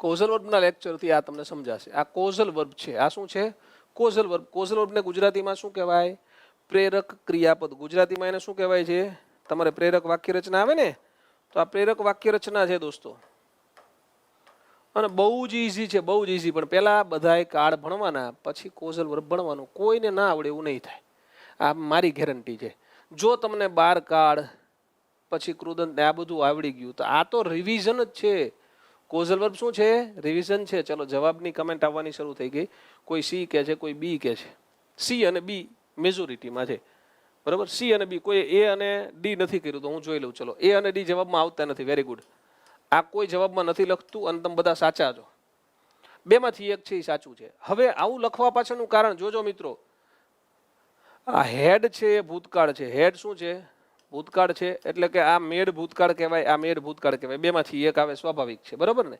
અને કોઝલ વર્બ મેક હોય ને મિત્રો, એના પછી અહીંયા તમે મેકનું કોઈ એક રૂપ લખ્યું એટલે અહીંયા આપણે શું લખ્યું, મેડ. પછી ક્રિયા કરી શકે એવો કરતા હોય એટલે કે કરતા હોય, કર્મ ના હોય, તો અહીંયા મૂળ રૂપ જ આવે. અહીંયા શું આવે, મૂળ રૂપ આવે. એટલે આપણો જવાબ શું થાય, સી જવાબ સાચો છે. જે મિત્રો ડી લખે છે, બી લખે છે, એ ખોટા છે, બરાબર. આ નહીં આવે, જવાબ શું આવશે, સી જ આવશે. યસ, સી વાળા બધા સાચા છો. હું કોઈના નામ નથી લેતો કારણ કે કમેન્ટ ઘણી બધી છે, પણ સી વાળા મિત્રો સાચા છો. ઓકે, મેડ સ્ટેન્ડ, આવો જવાબ આવશે. આ કોઝલ વર્બ કહેવાય, કોઝલ વર્બ ભણવું પડે આના માટે. ક્લિયર? ચલો નેક્સ્ટ વન. જે ભણેલા છે એમને તો આવડે. જો choose the most suitable alternative in accordance with the correct use of tense. એટલે નીચે 4 વાક્યમાંથી એક વાક્ય સાચું છે કહેવાય એવું માગે છે. આમાંથી એક વાક્ય સાચું છે. સાચું વાક્ય પસંદ કરવાનું તમારે, ગ્રામેટિકલી સાચું વાક્ય, જે ગ્રામેટિકલી કરેક્ટ હોય એવું વાક્ય સિલેક્ટ કરવાનું છે. જો મિત્રો આ બધા વાક્યમાં જસ્ટ યુઝ કર્યું. શું યુઝ કર્યું છે, જસ્ટ. સાધારણ રીતે જસ્ટ છે ને, જસ્ટ એ ક્યાં વપરાય, તો કે પૂર્ણ વર્તમાન કાળમાં વપરાય. ક્યાં વપરાય, પૂર્ણ વર્તમાન કાળ. જસ્ટ એટલે હમણાં જ, આપણે હમણાં જ ચર્ચા કરી, તો we have just discussed about so and so. આપણે હમણાં જ જે તે બાબત વિશે ચર્ચા કરી એવું કહેવાય, બરોબર. ચલો નેક્સ્ટ. હવે જ્યારે જસ્ટ હોય ને દોસ્તો, ત્યારે કેવું હોય ખબર છે, જસ્ટ હંમેશા વચમાં આવે. હેવ કે હેઝ પહેલા આવે, પછી આવા શબ્દો જે જસ્ટ છે, ઓલરેડી છે, એવર છે, નેવર છે, એ જસ્ટ આવા શબ્દો છે એ હેવ અને V3 ની વચમાં આવે. હેવ કે હેઝ, હેવ એટલે હેવ જ હોય એવું જરૂર નથી, હેવ અથવા તો હેઝ. તો સી પછી જસ્ટ લખ્યું છે એટલે આ જવાબમાં નહીં આવે. સી પછી હેઝ આ હોઈ શકે, સી પછી હેઝ આ હોઈ શકે, સી પછી જસ્ટ આ ના હોય, સી પછી હેઝ પછી જસ્ટ પછી ભૂતકૃદંત આ હોય, સી પછી હેઝ પછી હેડ પછી જસ્ટ આ ના હોય. રેડી? તો તમારો જવાબ શું બને છે અહીંયા મિત્રો, ઓપ્શન બી તમારો જવાબ છે. તમારો જવાબ છે ઓપ્શન બી. ક્લિયર? તમે જવાબ નોંધતા રહેજો તમારા ચોપડામાં, એટલે તમને ખબર પડે કે તમારે કેટલા માર્ક્સ આવે છે, તમને ખ્યાલ આવે. રેડી? ચલો જઈએ તો આના પછી 5મા પ્રશ્ન ઉપર આપણે જઈએ. 5મો પ્રશ્ન છે find incorrect pair of voice. અહીંયા તમને વોઇસની 4 જોડી આપી છે, સ્વાભાવિક છે. આમાંથી એક ખોટી છે. હવે વોઇસ તો મેં હમણાં જ લીધું એકાદ બેચમાં, તો ગઈકાલે જ લીધું. કેમ? તો કેવું ઈઝી હતું વોઇસ, મને કયો તો મિત્રો. શું ધ્યાન રાખવાનું હોય જોજો. અહીંયા MA+V1 છે તો તમારા જવાબમાં બી હોવું જોઈએ. અહીંયા ભૂતકાળનું રૂપ છે, થ્રુ ને ભૂતકાળ કહેવાય તો તમારા જવાબમાં વોઝ વેર ને ભૂતકૃદંત હોવું જોઈએ. અહીંયા ING વાળું રૂપ છે તો તમારા જવાબમાં બીઇંગ હોવું જોઈએ. જ્યારે એક્ટિવ વોઇસમાં ING હોય ત્યારે પેસિવ વોઇસમાં શું હોય, બીઇંગ હોય. એમાં નથી, એટલે આ ખોટું છે. મતલબ કે તમારા માટે જવાબ આ સાચો છે. Please help me, you are requested to help me. આ વાક્ય સાચું છે. મતલબ કે આપણો જવાબ રહેશે આ. ગ્રામેટિકલી ખોટું છે, ઇનકરેક્ટ પેર છે. ઇનકરેક્ટ પેર એટલે તમારે શોધવાનું શું છે, ખોટી જોડ. આ જોડ સાચી છે, આ જોડ સાચી છે, આ સાચી છે. સાચી જોડ જવાબમાં નથી આવવાની એટલે એ જવાબ નથી, અને આ જવાબ છે. જોડ ખોટી છે પણ જવાબ એ છે. રેડી? ખ્યાલ આવ્યો? ચલો જઈએ એનાથી આગળ. આ 5મું વાક્ય પૂરું થયું. ચલો એના પછી 6થું વાક્ય શું છે, who did this, change the voice. Passive વોઇસમાં ફેરવો, મતલબ કે આ એક્ટિવ વોઇસ છે એવું કહી દીધું. હવે એક્ટિવ વોઇસમાં જો મિત્રો સાદો ભૂતકાળ હોય તો પેસિવ વોઇસમાં શું આવે, તમે જવાબ કયો પછી હું જવાબ કહું. ચલો, who did this turn into passive voice. Passive voice બનાવો.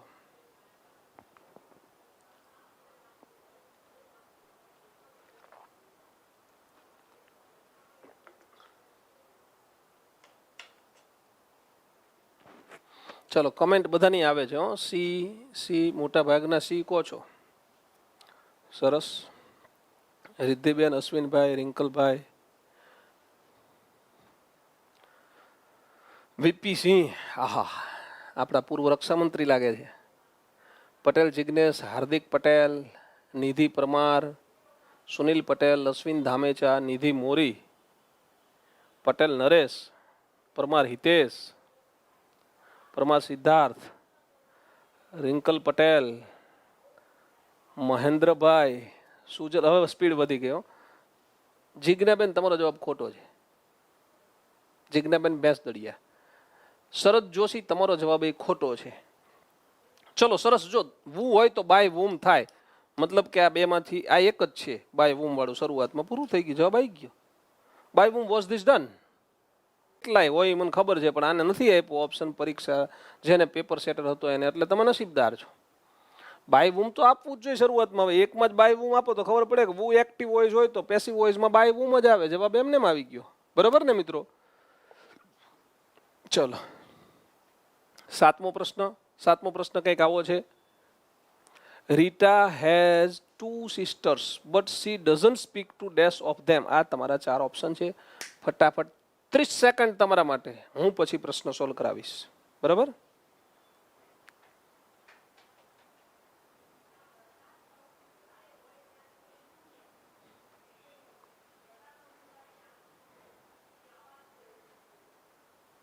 ચલો, જાની પ્રશાંતે જવાબ લખી દીધો છે.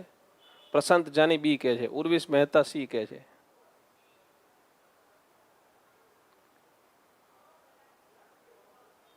એ વાળા પણ છે જો, પટેલ જિગ્નેશ, મહેન્દ્ર હળિયા,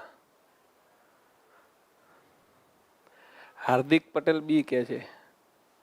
પટેલ જિગ્નેશ સોરી કરીને સી માં વયા ગયા. નિધિ મોરી ડી માં છે. ચલો જોઈએ. જો બે હોય ને મિત્રો, બે એટલે કાં તો આઈધર હોય કાં તો નાઈધર હોય. એની પણ આવે, બરોબર, અને બે હોય એટલે બોથી આવે, એટલે કે આ 4 વાપરી શકાય એવા છે.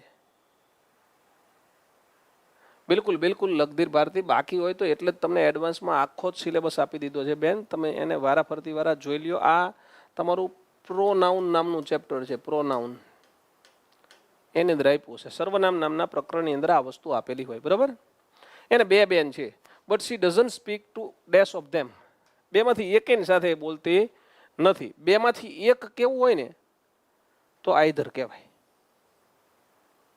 રેડી? નાઈધર છે ને એ એટલા માટે નહીં આવે, જો આવું લખ્યું હોત ને she speaks to dash of them તો નાઈધર ઓફ ધેમ એવું કહેવાય. બેમાંથી એકેની સાથે બોલતી નથી આવું કહો તો she speaks to neither of them એવું કહેવાય. બેમાંથી એકેની સાથે બોલતી નથી. પણ અહીંયા નકાર આપી દીધું. નકારની સાથે કોઈ દિવસ નાઈધર ના વપરાય, એટલે નાઈધર જવાબમાં નહીં. But she doesn't speak to dash of ધેમ, બેમાંથી એકેની સાથે બોલતી નથી એવું કહે છે, એટલે આઈધર નહીં આવે. બેમાંથી એક પણ નહીં એની. બરાબર? Doesn't speak to dash of them, sorry એની નહીં આવે. બરોબર છે. શું આવશે? Both of them. એ બેન સાથે નથી બોલતી. હા, કેવિન ગોહેલ, બધાની કમેન્ટ મળે જ દોસ્ત. સમજો જો આ હજી તમારા પહેલો દિવસ છે ને એટલે આવું થશે. હા, તમારો પહેલો દિવસ છે એટલે આવું થશે. એટલે તમે શું કરશો ખબર છે? તમારા મોબાઈલની અંદર કમેન્ટ ટાઈપ થાય છે એપ્લિકેશનમાં, મીન્સ અહીંયા આવે છે દોસ્ત. હા, એટલે જવાબ શું આવશે? Both of them. ટુ કીધું ને, she doesn't speak to dash of them, એ બંનેની સાથે એ બોલતી નથી. બરોબર? ચલો, બેની વાત છે ને એટલે બોથ લખવું પડ્યું. બે થી વધારે લખ્યું હોત ને તો જવાબમાં એની આવે મિત્રો. ક્લિયર? ચલો આગળ જઈએ. મજા આવી ને? પેલા જવાબ એ કીધો એટલે એ વાળા, પછી બી કીધો એટલે બી વાળા, પછી સી કીધો એટલે સી વાળા, પણ જવાબ ડી હતો ભાઈ. ચલો next question. 5 years have passed dash I left the college. મેં કોલેજ છોડી અને 5 વર્ષ થઈ ગયા, આવું કહે છે. તો જવાબ શું આવશે એવું કહેવાનું છે. 8મો પ્રશ્ન. ટેક યોર ટાઈમ, તમારો સમય લેજો.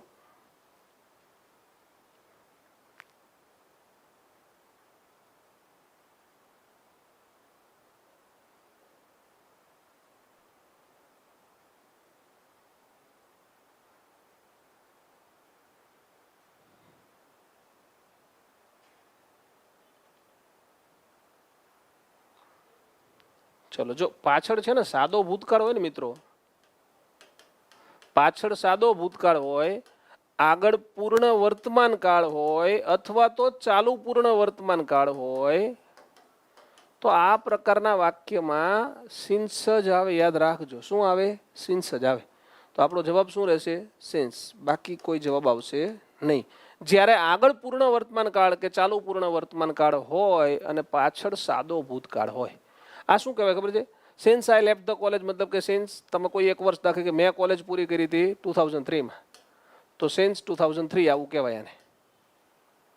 બરોબર, રેડી? ચલો આગળ જઈએ. તો 8મો પ્રશ્ન હતો ગ્રામરનો પ્રશ્ન 9, નો બડી કેન બીટ યુ. આ તમારા ઓપ્શન. નો બડી કેન બીટ યુ મતલબ કે આ કયું પ્રકરણ છે? આ ક્વેશ્ચન ટેગ નામનું પ્રકરણ છે. ક્વેશ્ચન ટેગ, નો બડી કેન બીટ યુ. જવાબ શું આવશે બોલો ફટાફટ. તમારા ચોપડામાં લખતા રહેજો પાછા, એટલે તમને ખબર પડે કે તમારું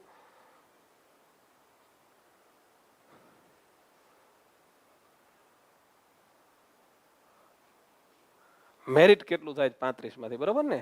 તમને ખ્યાલ આવે એટલે. ચલો, નો બડી હોય ને મિત્રો એટલે વાક્ય કેવું કહેવાય દોસ્તો? આને નકાર કહેવાય. એટલે જવાબ કેવો થવો જોઈએ ક્વેશ્ચન ટેગમાં? હકાર થવો જોઈએ. એટલે કે નકાર આપ્યો હોય જવાબ કાઢી નાખો. આ બે જવાબ નહીં આવે. હવે તમારી પાસે બે ઓપ્શન વિધા કુડ ધે અને કેન એનીબડી. આ બધાના સી સ્મોલ આવે હો ખરેખર. એકચ્યુઅલી આ બધાના સી કેવા આવે? સ્મોલ આવે, ટાઈપ સ્મોલ કરેલા હોય. હવે આ બે જવાબ નથી એટલે કાં તો કુડ ધે કાં તો કેન એનીબડી લખવાનું થાય. આમાં કેન આપ્યું છે તો કેનનું કુડ ન થાય એટલે તમારો જવાબ શું થાય? Can anybody. આના બે જવાબ લખી શકાય. કેન એનીબડી લખો તોય સાચું, અને કેન ધે આપેલું હોય ને તો કેન ધે પણ લખી શકાય. બરોબર? જ્યારે બડીવાળું કોઈ પણ નામ હોય, એનીબડી, નો બડી, સમબડી, એવરીબડી, તો એનું સર્વનામ ક્વેશ્ચન ટેગ પૂરતું ધે કરવાનું થાય છે. ધે ન થતું હોય તો એનીબડી લખી શકાય. બરોબર? ધે ના આપ્યું હોય તો. બે ક્યારેય ભેગા નહીં આપે ને બે આપે તો બે જવાબ સાચા. એનીબડી કહેવાય ને ધે કહેવાય. ક્લિયર? એટલે આ જવાબ જો આપેલો હોય અને આ જવાબ આપ્યો હોય તો એક ઓપ્શનમાં એવું કીધું હોય બોથ એ એન્ડ બી અથવા તો both B and C. Ready? આ પણ જવાબ સાચો છે અને આવો જવાબ પણ થઈ શકે છે. બે પ્રકારે આના જવાબ થાય છે. તમને ખ્યાલ રહે ખાલી. ચલો 10મો પ્રશ્ન ગ્રામરનો. The bus conductor asked me how old dash. અને આ તમારા ઓપ્શન છે. The bus conductor asked me how old dash.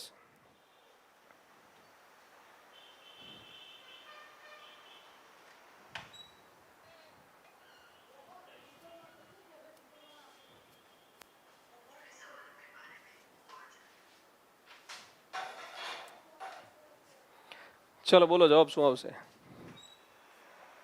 The bus conductor asked me how old dash. તો શું કરવાનું અહીંયા ખબર છે? પહેલા તમને જોવાનું તમારે આગળ કયો કાળ આપ્યો છે. આગળ કયો કાળ છે? તો કે આગળ દોસ્તો અહીંયા આસ્કડ આપ્યું છે. શું આપ્યું છે? આસ્કડ. એટલે ભૂતકાળ છે એટલે એમ વાળો જવાબ નહીં આવે ને આર વાળો જવાબ નહીં આવે. ક્લિયર? આ ઇનડાયરેક્ટનું વાક્ય છે. કયા પ્રકારનું વાક્ય છે? ઇનડાયરેક્ટનું. હવે ઇનડાયરેક્ટમાં હાઉ ઓલ્ડ છે ને આ સંયોજક છે, એના પછી અહીંયા કરતા આવવો જોઈએ. કરતા આવવો જોઈએ એટલે કે શું આવવું જોઈએ? વોઝ આઈ નહીં, આઈ વોઝ આવવું જોઈએ. કેમ વોઝ આઈ નહીં? જોજો વોઝ આઈ લખો ને તો છેલ્લે પૂર્ણ વિરામ ના આવે, છેલ્લે પ્રશ્નાર્થ ચિહ્ન આવે. ઇનડાયરેક્ટ વાક્ય હોય, આ ઇનડાયરેક્ટ છે એ ખબર પડે છે ને. આસ્કડ મી હાઉ, આસ્કડ આપ્યું પછી મી આપ્યું. જો આમ ઇન્વર્ટેડ કોમા આપ્યો હોય તો એને ડાયરેક્ટ કહેવાય. ઇન્વર્ટેડ કોમા નથી આપેલા એટલે ઇનડાયરેક્ટ છે. ઇનડાયરેક્ટ હોય એમાં હંમેશા છેલ્લે પૂર્ણ વિરામ જ આપે. એ આપી જ દીધું તમને. જો તમે વોઝ આઈ લખો ને તો છેલ્લે પ્રશ્નાર્થ ચિહ્ન લખવું પડે. દાખલા તરીકે આવું વાક્ય હોત ને, ધ બસ કંડક્ટર આસ્કડ હોઈ શકે, બાકી સાધારણ રીતે આવું હોય સેડ ટુ મી, પછી આમ હોય, પછી હાઉ ઓલ્ડ હોય. How old was are you. Are you હોય, હાઉ ઓલ્ડ આર યુ. બરાબર? તો હવે એને તમે વિધાનમાં ફેરવવું પડે. તમારે ઇનડાયરેક્ટ કરો એટલે અહીંયા પૂર્ણ વિરામ છે. પૂર્ણ વિરામ છે એટલે વોઝ થી વાક્ય શરૂ ના કરી શકાય, આઈ થી શરૂ કરવું પડે. એટલે આપણો જવાબ થાય આઈ વોઝ. ક્લિયર?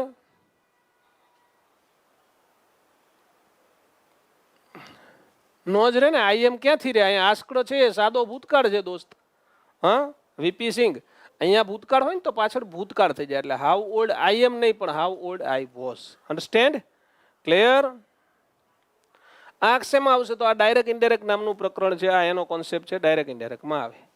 આ બધા પરીક્ષામાં પૂછાયેલા. એક પણ વાક્ય મારું નથી હો, તમામ વાક્યો પરીક્ષામાં પૂછાયેલા છે મિત્રો. ચલો એના પછીનું વાક્ય છે ચેન્જ ધ ડિગ્રી. મજાનું વાક્ય છે. ડિગ્રી તમારે બદલવાની છે, ફટાફટ બદલો. Change the degree. ડિગ્રી બદલીને આપવાની છે તમારે.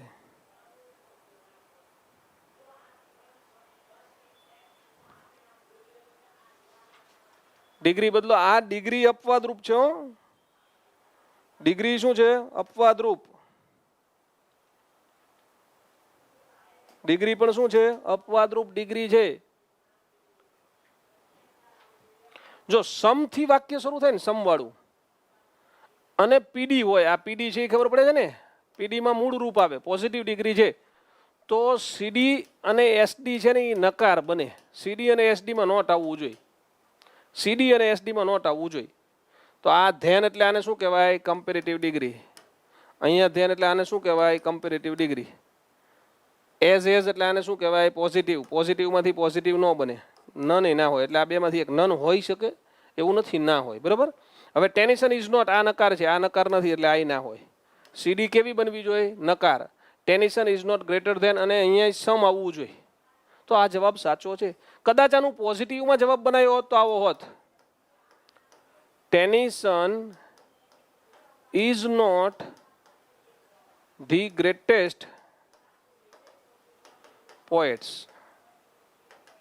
બરાબર, આવું થાય. Tennyson is not the greatest poets. Ready? આ એક કોન્સેપ્ટ છે મિત્રો. આ શેમાં આપ્યો છે? તો કે ડિગ્રી વાળા ચેપ્ટરમાં અપવાદ રૂપ કોન્સેપ્ટ છે. આ અપવાદ કહેવાય, ડિગ્રીમાં આપેલો છે. પરીક્ષામાં ઘણી બધી વાર આ વાક્ય પૂછાઈ ગયું છે. બરાબર. ચલો એના પછીનું વાક્ય, he was dismissed dash he was guilty. He was dismissed dash he was guilty.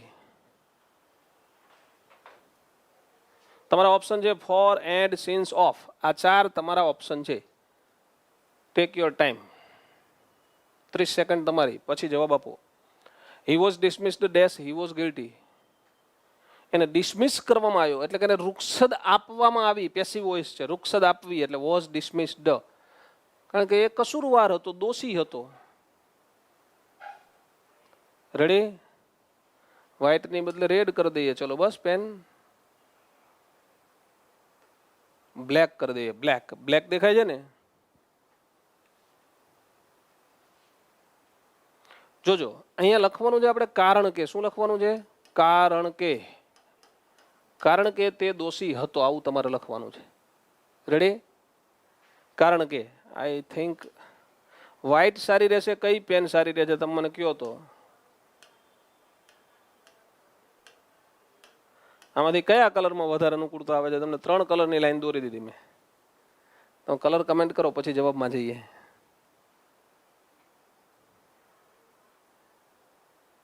ચલો, હા તમારા જવાબ આવી ગયા. તમારામાંથી મોટા ભાગના બી અને સી કહે છે, કોઈક એ પણ કહે છે. તરુણા સોલંકી એ કહે છે.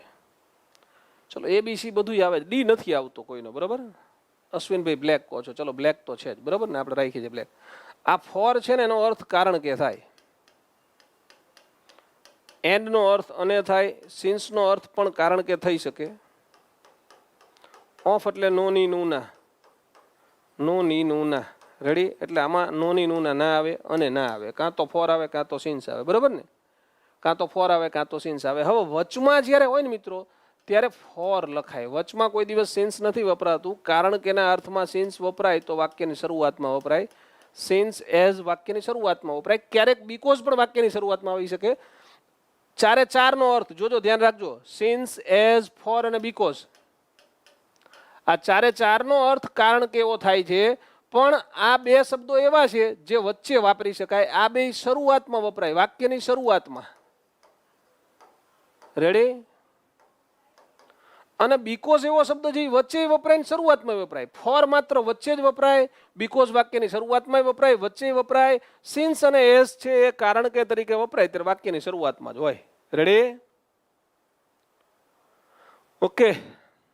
ચલો, બ્લેક વાળા વધારે છો એટલે હું બ્લેક રાખું છું પેનને. હા હા, અને બાકી આપણે પછી કહી દઈશું. આ પીપીટી કોઈ અલગ વ્યક્તિએ બનાવી હોય, એવું બન્યું હોય. બેકગ્રાઉન્ડ કાં તો વ્હાઇટ હશે ને કાં તો આખું ડાર્ક હશે, એટલે કોઈ સમસ્યા જ નહીં. બરોબર? ચાલો આગળ જઈએ. અહીંયા જવાબ શું આવ્યો મિત્રો? આપણો જવાબ અહીંયા આવ્યો ફોર. ફોર વાક્યની વચ્ચે વાપરી શકાય, સિન્સ વચ્ચે ના વપરાય. બેનો અર્થ કારણ કે થાય છે. રેડી? હા, સિન્સ વાળું એક્ઝામ્પલ લખવું છે. ચલો લખી દેવી બસ આપણે સિન્સ વાળું example. Since he was guilty, આ જ વાક્યને લખી શકાય આવી રીતે. Since he was guilty, he was dismissed. જો આવી રીતે પૂછ્યું હોત ને, આ જ રીતે વાક્ય પૂછ્યું હોત તો તમારો જવાબ સિન્સ આવે, તો હવે અહીંયા ફોર ન આવે, કારણ કે વાક્યની શરૂઆતમાં ફોર નથી વપરાતું. આ પ્રકારે પૂછ્યું હોય તો સિન્સ લખી શકાય, બીકોઝ પણ લખી શકાય અને એઝ પણ લખી શકાય. આવી રીતે ત્રણેય જવાબ આવે. આવું એકવાર કોઈ એક પરીક્ષામાં પૂછાણું હતું ને એવું લખ્યું હતું ઓલ ઓફ ધીઝ, તો ત્રણેય જવાબમાં આવી શકે. બરાબર?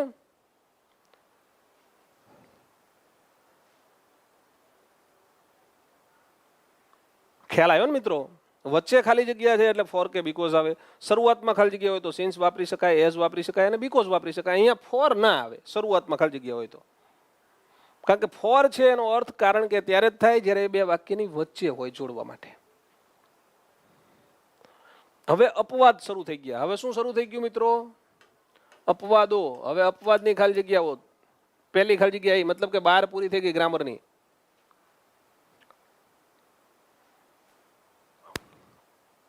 The number of the buses dash increasing. આ તમારો ઓપ્શન છે. The number of the buses dash increasing.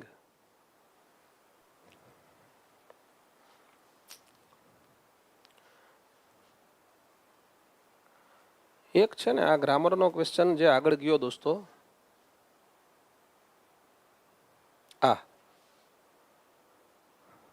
એમાં આઈધર વધારે યોગ્ય જવાબ થશે. આમાં આપણે જે જવાબ કીધો ને એમાં તમને પહેલા આઈધર કીધો તો એ આઈધર સાચો જ જવાબ કીધો તો. આઈધર આનો જવાબ થાય મિત્રો.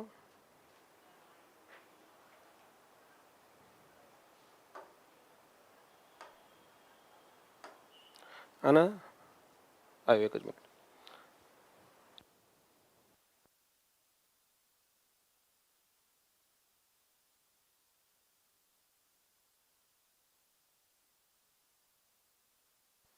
ચલો હા, તમે બધા રાહ જુઓ દાદા એટીડીઓની ઓફિશિયલ પ્રેસ નોટની. તો પ્રેસ નોટ આવી ગયો. 17/7 જ તમારી પરીક્ષા છે. એટીડીઓની પરીક્ષા ક્યારે છે? 17/7 છે. Okay, ready? તો આમાં મિત્રો આઈધર વધારે સાચો જવાબ છે, કારણ કે બેમાંથી એક પણ આનો અર્થ નહીં થઈ જાય છે, એટલે બેમાંથી એકની સાથે એ બોલતે નથી. Doesn't speak two either of them. બરોબર? આપણે આવો જવાબ કીધો તો એ રદ રાખજો. રેડી? એટલે એકાદ માર્ક કોઈનો વધતો હોય તો વધારજો ને, ઘટતો હોય તો ઘટાડજો. આ તમારા માઇન્ડમાં ખોટું ન જાય. મારા ધ્યાનમાં આવ્યું, માઇન્ડમાં રમતું જ ત્યારનું. એટલે ચાલો હવે આપણે ક્યાં આવી ગયા મિત્રો? અપવાદોમાં હતા. અપવાદોનો પહેલો પ્રશ્ન આપણે ખોલીને રાખ્યો હતો. તમને ઓપ્શન અહીં દેખાય છે, તમે જવાબ કહેવાના છો હવે. બરોબર ને? The number of the buses. The number of કે ને મિત્રો એટલે આને એક વચન ગણવાનું. ધ નંબર ઓફ એટલે શું ગણવાનું? એક વચન. તો ધ નંબર ઓફ એક વચન એટલે હેવ ના આવે, આર ના આવે, કાં તો ઇઝ આવે ને કાં તો હેઝ આવે. હેઝ એટલે ની પાસે હોવું અને ઇઝ એટલે હોવું, થવું, બનવું. તો બસની સંખ્યા વધી રહી છે, આનું ગુજરાતી આવું થાય. બસોની સંખ્યા વધી રહી છે. તો સંખ્યા એક વચન છે એટલે ઇઝ આવે છે, એટલે શું થાય? ઇઝ. એટલે આપણો જવાબ થાય ઇઝ. પણ જોજો, ધ્યાન રાખજો, આને જો ક્યારેક આવી રીતે લખે ને, અ નંબર ઓફ લખે તો અ નંબર ઓફ મિત્રો બહુવચન કહેવાય. અ number of buses are increasing. તો શું આવે?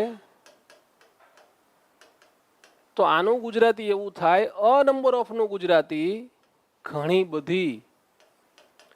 બધી બસો વધી રહી છે. તો અહીંયા બસો ઉપર ધ્યાન રાખવાનું છે. રેડી? ઓકે, ચલો નેક્સ્ટ વન. એના પછીનો પ્રશ્ન, either Dhoni or Virat dash going to B the captain of next one day series. આવતી વન ડે સિરીઝમાં, હવે વન ડે સિરીઝમાં તો ધોનીભાઈ નીકળી ગયા છે એટલે કોહલી જ કેપ્ટન છે. પણ અગાઉ આ વાક્ય જ્યારે આપણે બુક લખીને ત્યારે બનાવ્યું હશે અથવા ત્યારે પરીક્ષામાં પૂછાણું હશે. બરાબર?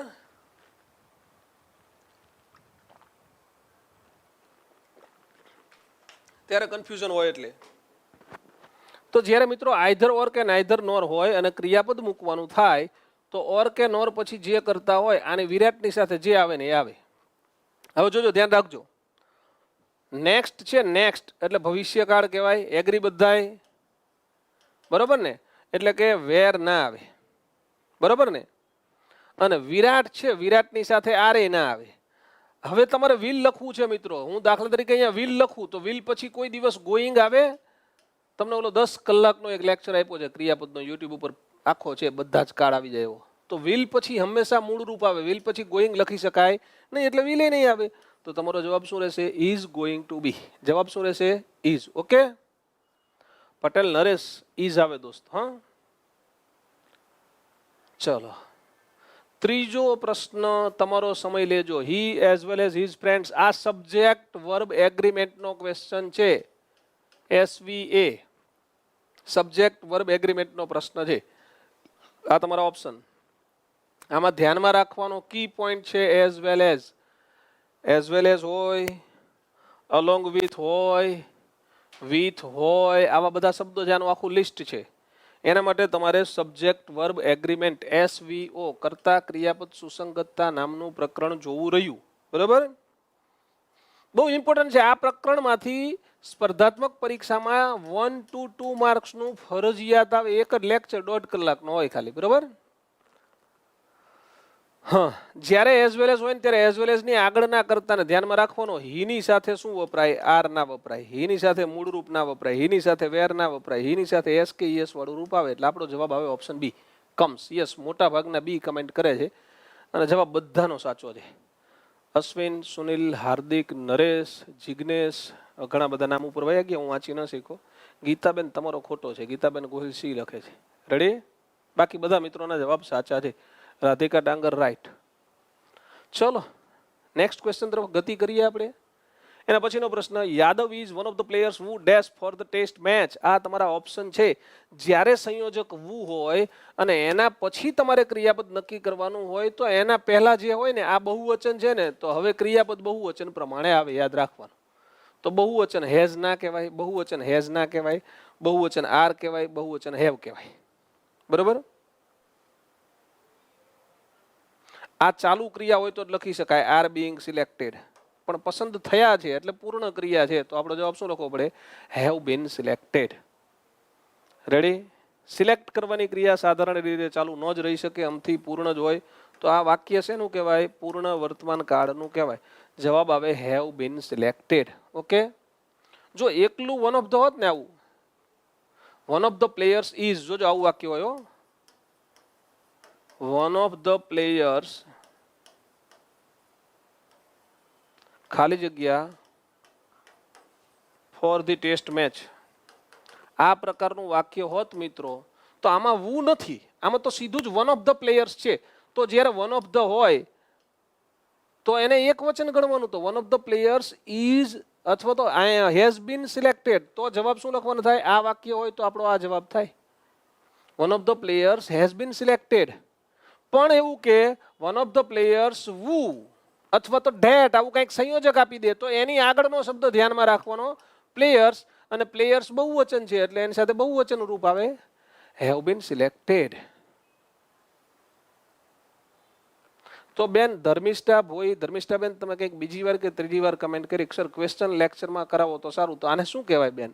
આ ક્વેશ્ચન તો છે, કરાવીએ તો છીએ. હા, પહેલા લેક્ચર જોઈ લ્યો બધા, પછી પ્રશ્ન કરશો એટલે અનુકૂળતા રહેશે. હા, જો આનું ગુજરાતી શું થાય સમજી લેજો કે યાદવ એ એવા બધા ખેલાડીઓમાંનો એક છે કે જેઓને ટેસ્ટ મેચ માટે પસંદ કરવામાં આવ્યા છે. યાદવ ટેસ્ટ મેચ માટે પસંદ કરવામાં આવેલા ખેલાડીઓમાંનો એક છે. ઓકે, યાદવ એવો એક ખેલાડી છે કે જેઓને, એવા ખેલાડીઓમાંનો એક છે કે જેઓને ટેસ્ટ મેચ માટે પસંદ કરવામાં આવ્યા છે.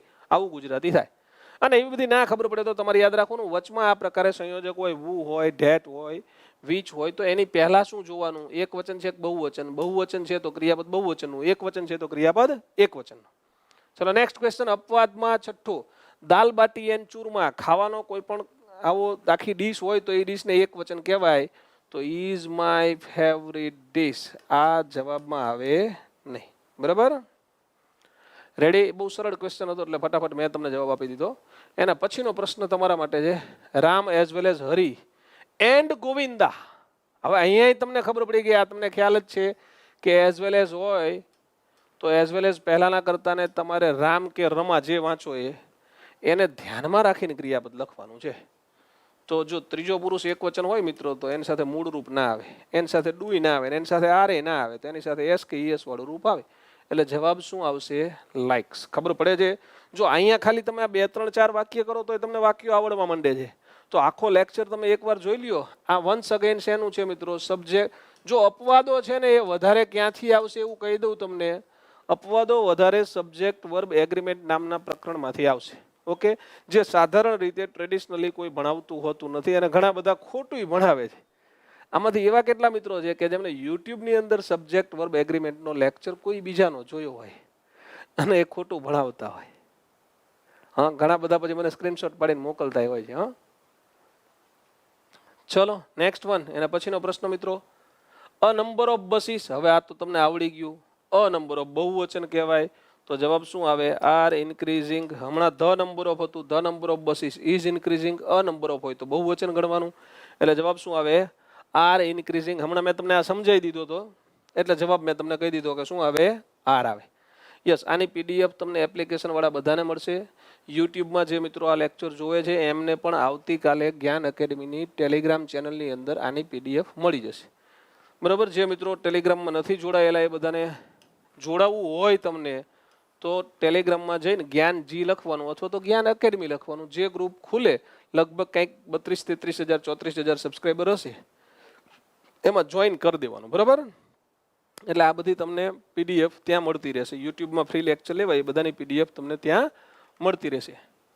બીજી ઘણી બધી માહિતી ત્યાંથી મળતી રહે. એટલે ચલો નેક્સ્ટ ક્વેશ્ચન. એના પછીનો પ્રશ્ન છે પ્રશ્ન 9. He is as sharp as. આ હું મેં તમને કીધું હતું ખબર છે? કમ્પેરિઝન.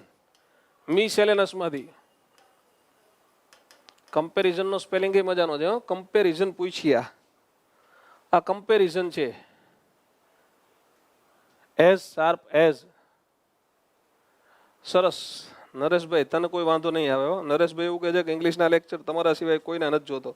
પણ આ તો યુટ્યુબ વાળા મિત્રો માટે કમેન્ટ હતી કે યુટ્યુબ વાળા છે એ ઘણા બધાના કમેન્ટ લેક્ચર જોતા હોય એટલે. હા,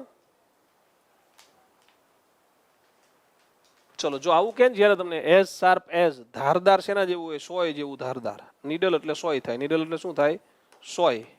તો જવાબમાં નીડલ લખવાનું થાય. આમાં બીજો કોઈ જ રસ્તો નથી. આને ગોખવું જ રહ્યું. ગોખવું પડે અને ક્યાં આવે? MISCELLANUOUS.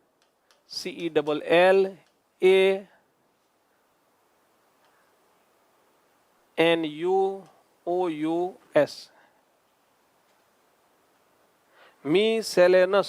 સ્પેલિંગ યાદ રાખજો. મિસેલેનસ. મિસેલેનસ નો સ્પેલિંગ તમારે યાદ રાખવાનો છે. MISCELLANEOUS. Sorry, NEOUS. Okay, MISCELLANEOUS. મિસેલેનસ આપણે ગુજરાતી લખ્યું હતું પરચૂરણ. શું લખ્યું હતું?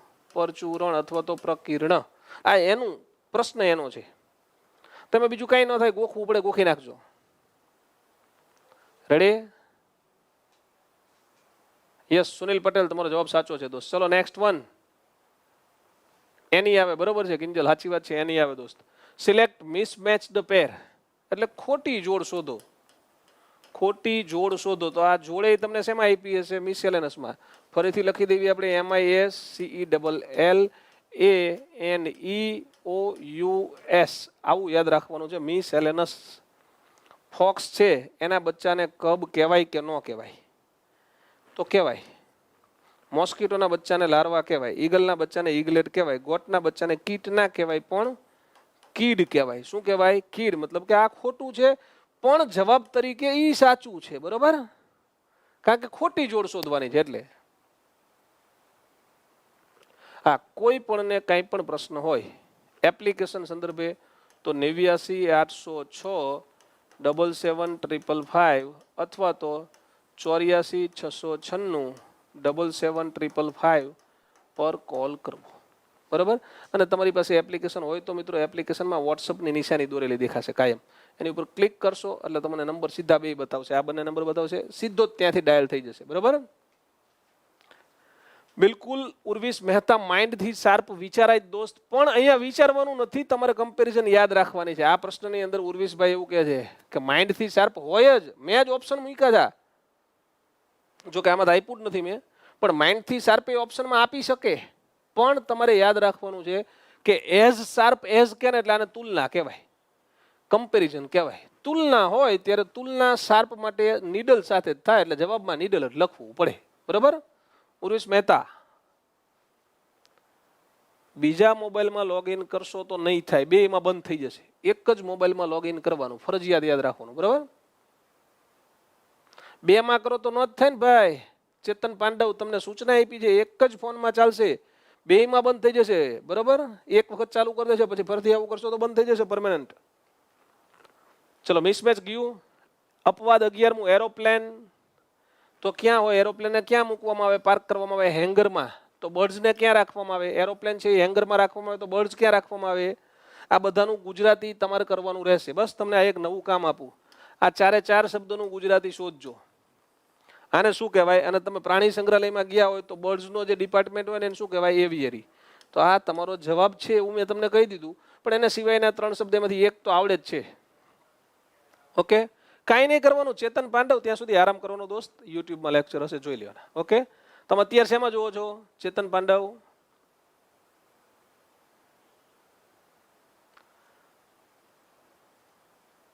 સરસ. સુનિલભાઈ કમેન્ટ કરે છે કે અત્યાર સુધીમાં માત્ર એક જ પ્રશ્ન ખોટો પડ્યો, પણ તમે એક આખી બેચ ભણી ગયા છો દોસ્ત, એટલે તમારો ખોટો ન જ પડે. પરીક્ષામાં આવું થશે, ચિંતા ના કરશો. જે મિત્રો આખી બેચ ભણી ગયા છો, તમે લાઈવ ભણ્યા હોય, તમે બધું જ ભણ્યા હોય દોસ્તો, ક્યાંક વોકેબની અંદર ક્યાંક તકલીફ પડે તમને, બાકી ગ્રામરમાં ને અપવાદમાં કોઈને તકલીફ ના જ પડે એવી હું ગેરંટી આપી શકું છું. બરાબર. ચલો નેક્સ્ટ. ખાલી જગ્યા have you bin standing here. આ મોસ્ટ આઈએમપી. આ તદ્દન નવો પ્રશ્ન છે, તદ્દન નવો. ગમે એને પૂછવું હોય તો પૂછજો, કારણ કે આજે જ બનાવ્યો છે મહેશ આહજોલિયાએ. પણ હવે આવો આવે તો નવાઈ નહીં.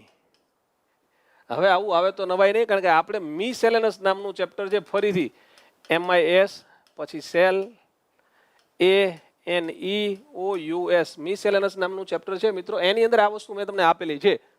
તો મિસેલેનસમાં આ વસ્તુ આપેલી છે, આ બધાના અર્થ આપેલા છે.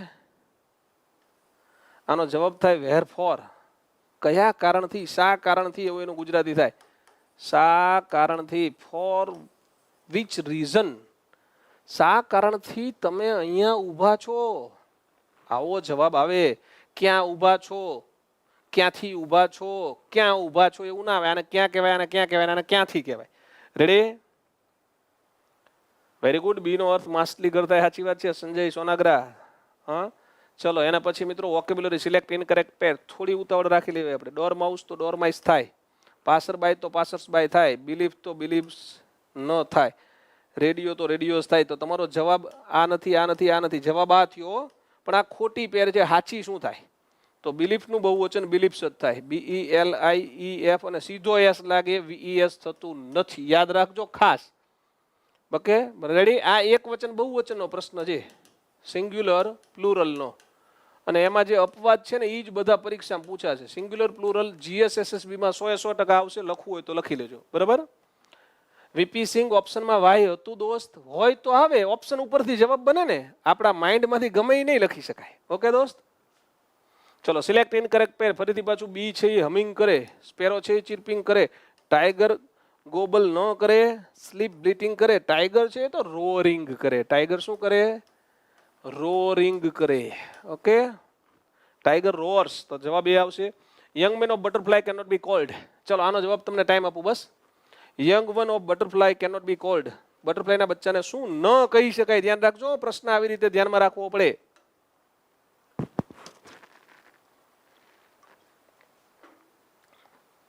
હવે તમને એમ થાય બટરફ્લાયના બચ્ચાને તમને કંઈ એક વસ્તુ આવડતી હોય કે બટરફ્લાયના બચ્ચાને લાર્વા કહેવાય, પણ એને કેટરપિલર કહેવાય, એને પપાઈ કહેવાય, એને ફેરો કહેવાય નહીં. ફેરો એટલે શું થાય તમારે કહેવાનું, જવાબ આ નથી, આ નથી, આ નથી. જવાબ આ છે, પણ ખોટું આ છે. આ ત્રણેય વસ્તુ કહી શકાય. રેડી? ચલો નેક્સ્ટ વન. હેતલબેન ચૌધરી, કંઈ દેખાતું નથી બેન, તો તમારા નંબર વધી ગયા છે. હા, ચાલો બીજા કોઈને કંઈ નથી દેખાતું એવું નથી ને મને કહેજો. 220 ને રોમન નંબરમાં કેવી રીતે લખાય? તો રોમન નંબરનો એક લેક્ચર હશે, એ તમે જોઈ લેશો. આમ તો રોમન નંબર મેં તમને આર્ટિકલમાં જ ભણાયા હશે, એટલે તમને આ આવડશે. 100 ને C કહેવાય, બીજું 100 એટલે બીજું C. 10 ને 10 વી, ડબલ સી ડબલ એક્સ, આવું 220 કહેવાય. Double C double x 220. Clear? આ રોમન નંબર છે. રોમન નંબર ખરેખર રીઝનિંગ કહેવાય. આને શું કહેવાય? રીઝનિંગ. પણ આપણે અહીંયા ઇંગ્લિશમાં આખું ચેપ્ટર આપ્યું, બુકમાં આપ્યું છે. એ બાબતે હું તમને કહી શકું છું કે રોમન નંબરની બાબતમાં આપણી બુક આખા વિશ્વમાં યુનિક હશે. વિશ્વમાં ક્યાંય ઇંગ્લિશ ગ્રામરની અંદર કોઈ રોમન નંબર ના આપે, આપણે આપ્યા છે. હા, ચાલો. Give the past tense form of to seek. સીકનું ભૂતકાળ શું થાય? તો સીકનું ભૂતકાળ થાય શોર્ટ, પણ SOUGHT. પણ જો તમને ટીચ પૂછ્યું હોત ને તો TAUGHT, ટોટ. આ વંચાય શોર્ટ પણ SOUGHT, એટલે આ સાચો જવાબ છે. ઓકે, આ ભૂતકાળ ભૂતકૃદન છે, તૈયાર કરવા પડશે. નહીં ચાલે તૈયાર નહીં કરો તો, પરીક્ષામાં પૂછાય જ છે. બરાબર? ચલો, ટીચનું શું થાય? ટોટ. ક્લિયર? ખબર પડે છે? પણ ટોટમાં સ્પેલિંગ TAUGHT આવે, શોર્ટમાં SOUGHT આવે.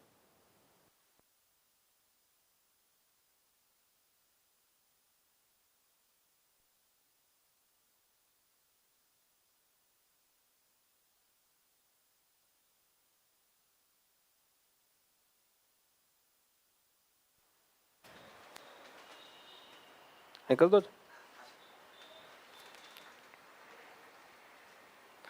ચલો, આ સ્પેલિંગ તમારે યાદ રાખવો જ રહ્યો. SOUGHT, પણ ટોટ લખો તો TAUGHT. ઓકે, ચલો આગળ જઈએ. એ ભૂતકાળ ભૂતકૃદનનું ચેપ્ટર હતું, યાદ રાખજો. I got dash marks than he. આ બહુ મજાનો પ્રશ્ન. આ કોઈકને પૂછવું હોય તો પૂછજો ગમે એટલી વાર. હેશટેગ ક્વેશ્ચન કહેવાય. અને શું કહેવાય? Hashtag question. જો કે બધા ક્વેશ્ચન હું ક્વોલિટી લાવ્યો હતો આજે. શીખ એટલે મેળવવું થાય. ચાવડા નિકુલસિંહ, શીખ એટલે મેળવવું. SEEK શીખ નો અર્થ થાય મેળવવું. ક્લિયર? I got dash marks than he. Than છે એટલે કમ્પેરેટિવ ડિગ્રી છે. કમ્પેરેટિવ ડિગ્રી છે એટલે ER વાળું રૂપ લખવાનું છે. આ મૂળ રૂપ કહેવાય, આ મૂળ રૂપ કહેવાય. કાં તો લેસ આવે કાં તો ફ્યુઅર આવે. બસ હિન્ટ આપી દીધી. તમારે હવે કહેવાનું જવાબ શું આવશે? લેસ આવશે કે ફ્યુઅર આવશે? બોલો.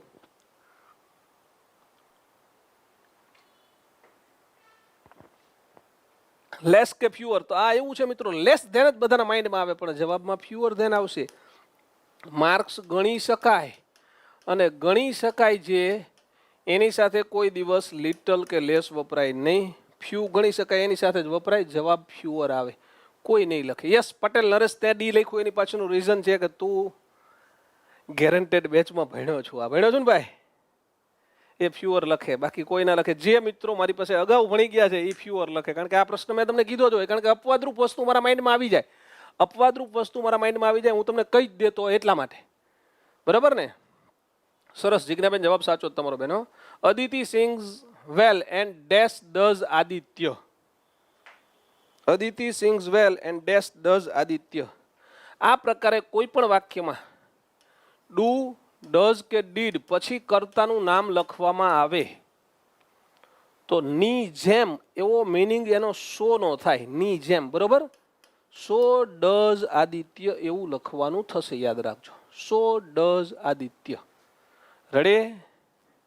જ્યારે આગળ જ્યારે વર્તમાન કાળ હોય ને ત્યારે ડઝ લખાય. અહીંયા ભૂતકાળ હોય તો ડીડ લખાય. અહીંયા મૂળ રૂપ હોય તો આ કર્તા પ્રમાણે ડુ લખી શકાય. બરાબર? કર્તા પ્રમાણે ડુ કે ડઝ એકબીજાની સાથે વાપરી શકાય. સરસ કિંજલ, તમને ખબર હતી દોસ્ત, સારી બાબત છે. ચલો નેક્સ્ટ. 8મું વાક્ય. Find correct spelling. 4 સ્પેલિંગ આપ્યા છે. સાચો સ્પેલિંગ આ અગાઉ સ્પેલિંગ પૂછા, બધા જ પ્રશ્નો અત્યાર સુધી પૂછાયેલા છે. પણ આ સ્પેલિંગ તો એકવાર GPSCમાં પૂછાણો તો, જ્યારે 2014માં GPSCમાં પ્રિલિમિનરીમાં ઇંગ્લિશ આવતું હતું, અત્યારે નથી આવતું. ત્યારે પ્રિલિમિનરીમાં ઇંગ્લિશ હતું. બરોબર? 75 માર્ક્સનું ઇંગ્લિશ આવતું હતું પ્રિલિમિનરીમાં. એમાં સ્પેલિંગ પૂછ્યો હતો. 2014 ઓક્ટોબર મહિનો, અને તારીખે કહી દઉં 12મી ઓક્ટોબર હતી. બરાબર? પેપર ગોતું હોય તો ગોતજો. પ્રિલિમિનરીનું હશે, 75 માર્કનું ઇંગ્લિશ હશે. એમાં આ સ્પેલિંગ હતો etiquette. ETI QUETTE. ETI QUETTE આવો સ્પેલિંગ થાય. ETI QUETTE. એક ઈ, બે ઈ નહીં. તો આ તમારો જવાબ છે. ETI QUETTE.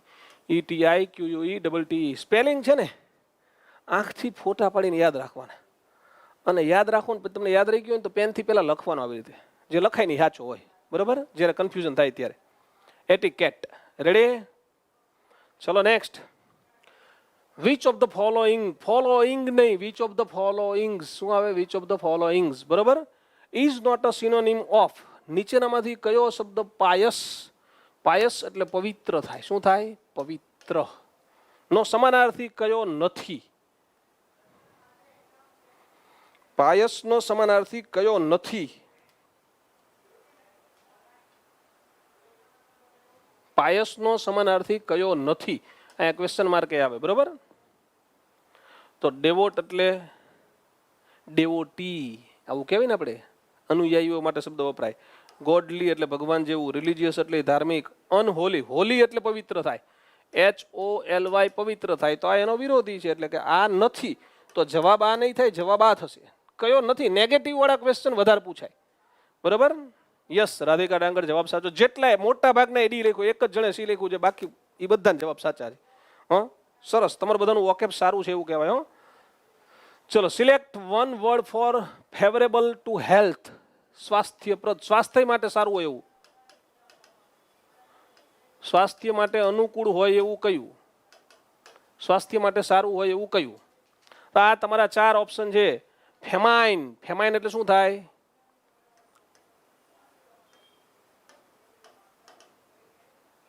હોલસમ એટલે આરોગ્યપ્રદ કહેવાય, તો આપણો જવાબ થઈ ગયો આરોગ્યપ્રદ, તો આ જવાબ થાય. તો બીજા 2 શબ્દનો અર્થ શું થાય એ તમારે શોધવું રહ્યું. બિબુલસ એટલે દારૂડિયો થાય, શરાબી થાય, બરોબર. આનો અર્થ થાય પ્રલય. હોલોકોસ્ટ એટલે શું થાય? પ્રલય. ઓકે, વિધ્વંસ એવો મતલબ થાય. ક્લિયર? ચલો નેક્સ્ટ ક્વેશ્ચન તરફ આપણે આગળ જઈએ. એના પછીનો ક્વેશ્ચન અને લાસ્ટ ક્વેશ્ચન, 35મો પ્રશ્ન. Select one word for science of fossils. Fossil એટલે શું થાય? અશ્મિભૂત. અશ્મિભૂત બળતણ એવું આપણે કહેવાય, ખબર છે? તમે બળતણ ભણતા એમાં અશ્મિભૂત બળતણ આવું આવે. કોલસો, પેટ્રોલિયમ, કોલસો, પેટ્રોલિયમ, આમ તો ખનિજ તેલ કહેવાય એને, પેટ્રોલિયમ, અને છેલ્લે કુદરતી ગેસ, કુદરતી વાયુ. આ બધાને શું કહેવાય? અશ્મિભૂત બળતણ. કોલસોને ઇંગ્લિશમાં કહેવાય કોલ, પેટ્રોલિયમને પેટ્રોલિયમ જ કહેવાય, એને મિનરલ ઓઇલ પણ કહેવાય. મિનરલ ઓઇલ, પેટ્રોલિયમ કહેવાય, મિનરલ ઓઇલ કહેવાય, ક્રૂડ ઓઇલ એ કહેવાય, ક્રૂડ ઓઇલ, અને કુદરતી વાયુ નેચરલ ગેસ કહેવાય. રેડી? પેટ્રોલિયમ ગેસ કે ને, LPG, લિક્વિડ પેટ્રોલિયમ ગેસ, એ. તો આ 4ના અર્થ શું થાય તમારે કહેવાનું છે મિત્રો.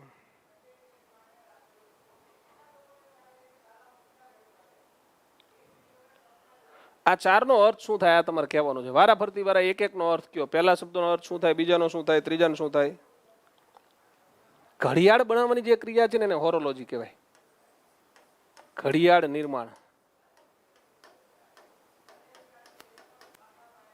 રેડી?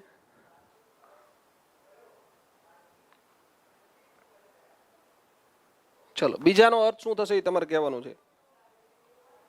બીજો સ્પેલિંગ ખોટો છે. ઈ પછી અહીંયા ઓ આવવો જોઈએ. ઈ પછી અહીંયા શું આવવું જોઈએ? ઓ આવવો જોઈએ. આને જીવાશ્મિકી કહેવાય, જીવાશ્મ વિજ્ઞાન. તો આ તમારો જવાબ થઈ ગયો, જીવાશ્મનું વિજ્ઞાન, બરોબર. એથનોલોજી એટલે શું થાય? એથનોલોજી એટલે શું થાય? એથનોલોજીનો મતલબ થાય માનવ જાતિ વિજ્ઞાન. માનવ જાતિને લગતું જે વિજ્ઞાન છે ને એથનોલોજી કહેવાય. રેડી? અને છેલ્લે વધ્યું ટોક્સિન એટલે શું થાય? કોઈ કહેશે મને ટોક્સિન? એ ઉપરથી ટોક્સિકોલોજી છે. ટોક્સિકોલોજી એટલે ઝેરને લગતું, વિષ વિદ્યા, વિષ વિજ્ઞાન. ટોક્સિન એટલે વિષ થાય, ટોક્સિન એટલે શું થાય? વિષ, ઝેર. રેડી? ઓકે. PALAEON TOLOGY આવો સ્પેલિંગ થવો જોઈએ. ઓકે. આપસા સી આવશે, નહીં આવે સી. હા, આપસા શું? સી એટલે માનવજાતિ વિજ્ઞાન થાય, એથનોલોજી. તો આપણો જવાબ શું રહેશે મિત્રો? અહીંયા option B, okay, A C D નહીં આવે. અન્ડરસ્ટેન્ડ? હવે તમને અહીંયા યસ પોઈઝન થાય પટેલ જિજ્ઞેશ, બરોબર છે દોસ્ત, જાહેર થાય, બરોબર છે. હવે તમને અહીંયા તમારું આમ કંઈક કેલ્ક્યુલેશન ખબર પડી ગઈ છે કે આપણે કેટલે છીએ અત્યારે, બરોબર ને? જો તમારે 25 ઉપર આવે છે તો તમે સેફ પોઝિશનમાં છો, ચિંતા નથી કરવાની. 35 માંથી 25 ઉપર છે એટલે તમારી પોઝિશન સેફ છે. ફરીથી એકવાર આ વર્કશોપ છે મિત્રો, એમાં એડમિશન માટે આજે છેલ્લો દિવસ છે, એટલે કે રાત્રે 12 વાગ્યા સુધી છે, બરોબર? આજે રાત્રે 12 વાગ્યા સુધી તમે પેમેન્ટ કરો છો તો તમને ડિસ્કાઉન્ટ મળવાનું છે. 4999માં આખો બુકનો સેટ તમને ફ્રી મળે છે, અંદાજે 2200 રૂપિયાનો બુકનો સેટ ફ્રી મળે છે. એના સિવાય તમને ટેસ્ટ એપ્લિકેશન ફ્રી મળે છે, એ તો આમાં લખી જ નથી હો. ટેસ્ટ એપ ખાલી 60 રૂપિયા મળશે. 1.5 વર્ષ સુધી અંદાજે 1001 ટેસ્ટ આપી શકાશે, 1.5 વર્ષ સુધી. મોક ટેસ્ટ 3 તો મળશે જ, સબ્જેક્ટ ટેસ્ટ તો મળશે જ, પણ ટોપિક ટેસ્ટ ને ઢગલો ટેસ્ટ, બિન સચિવાલય આવ્યા ત્યારે બિન સચિવાલયની ટેસ્ટ એમાં મળશે, ખાલી 60 રૂપિયા મળશે. ઓકે, 4 રોંગ પડ્યા સુનિલ પટેલ, વેરી ગુડ. પટેલ નરેશ 25 આયા, કોઈ તકલીફ નથી, તમારું બહુ સારું મેરિટ કહેવાય. જેને 25+ છે સુનિલ પટેલ, તમારું હું એવું કહી શકું કે એક એક્ઝામની અંદર સિલેક્શન છે જ કન્ફર્મ. આની અંદર શું મળવાનું બધી આપણે અગાઉ ચર્ચા કરી છે. તમારે પ્રોમો કોડ નાખવાનો GL50. કોઈ એમ કે સાહેબ ક્યાં જઈને ખરીદવાનું, તો તમારે જ્ઞાન લાઈવ આવી એપ્લિકેશન ડાઉનલોડ કરવાની ગૂગલ પ્લે સ્ટોરમાંથી. એમાં રજિસ્ટર યરમાં જઈને રજિસ્ટ્રેશન કરવાનું, પછી એપ્લિકેશન ખુલશે. લાઈવ કોર્સિસની અંદર બધા કોર્સિસ હશે, એમાંથી કોઈ એક જે સૌથી ઉપરનો જ કોર્સ અત્યારે લાઈવ વર્કશોપ વાળો હશે, RRB પછી બીજા નંબરે, એ વર્કશોપ ઉપર જઈને પેમેન્ટ કરશો એટલે પ્રોમો કોડ માગશે. પ્રોમો કોડ નાખવાનો GL50 એટલે 50% ડિસ્કાઉન્ટ થઈ જશે, બરાબર? પરમાર સિદ્ધાર્થ, તમારા એ સારા માર્ક્સ છે દોસ્તો. 108માં શીખ્યા છો ને બિન સચિવાલય 108માં, બસ દોસ્ત, તો કોઈ તકલીફ નથી. ગઢવી મેહુલ, તમારે ઇમ્પ્રુવમેન્ટ લાવવું પડશે. રિંકલ પટેલ સારું છે પણ સુધારો કરો. રિંકલ પટેલ, રાધિકા ડાંગર, કારણ કે 24-35માંથી સારા ના કહેવાય. હા, હાર્દિક પટેલ, તમારે સુધારવો કરવો પડશે. 20 માર્ક વાળા 25 ઉપર છો તો તમે સેફ છો. 25 થી નીચે છો તો તમારો જે પોર્શન નબળો આવ્યો, વ્યાકરણમાં ઓછા માર્ક આવ્યા, વ્યાકરણ સુધારો. અપવાદમાં ઓછા માર્ક આવ્યા, અપવાદ વાળા ચેપ્ટર જોઈ લ્યો. વોકેબ્યુલરીમાં ઓછા માર્ક આવ્યા, વોકેબ્યુલરી વાળા ચેપ્ટર જોઈ લ્યો, બરોબર? રેડી? ઓકે, ચલો. તો હવે છૂટા પડીએ છીએ આપણે. તમારે કોઈને કાંઈ પ્રશ્ન હોય તો 5 મિનિટ તમારી, પછી છૂટા પડીએ, બરાબર? ટેસ્ટનું આયોજન કેવી રીતે છે એ તમને જણાવવામાં આવશે દોસ્ત, કયા દિવસે. કારણ કે અત્યારે તમને ટોપિક ટેસ્ટ મળી જ જશે. ટેસ્ટ એપ્લિકેશન તમને ડાઉનલોડ કરવાની કહેશે, એની અંદર ટોપિક પ્રમાણેના ટેસ્ટ તમે અત્યારે જ આપી શકશો, દરેક ટોપિકને લગતા. પ્લસ આ જે સબ્જેક્ટ વાઇઝ ટેસ્ટ છે ને, એ પાછળથી પરીક્ષા નજીક આવશે ત્યારે કહી દઈશું કે આ દિવસે અંગ્રેજી, આ દિવસે ગુજરાતી, ફલાણા સબ્જેક્ટના પહેલા ટેસ્ટ આવશે, પછી મોક ટેસ્ટ આવશે. બેયના ATDOના 3 આવશે, સિનિયર ક્લાર્કના 3 આવશે.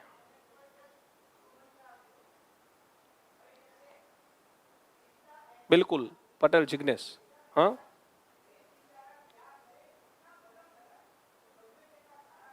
આશા મહાજન 20 આયા, બહુ સારા ના કહેવાય, તમે એવરેજ સ્ટુડન્ટ કહેવાય, બરાબર?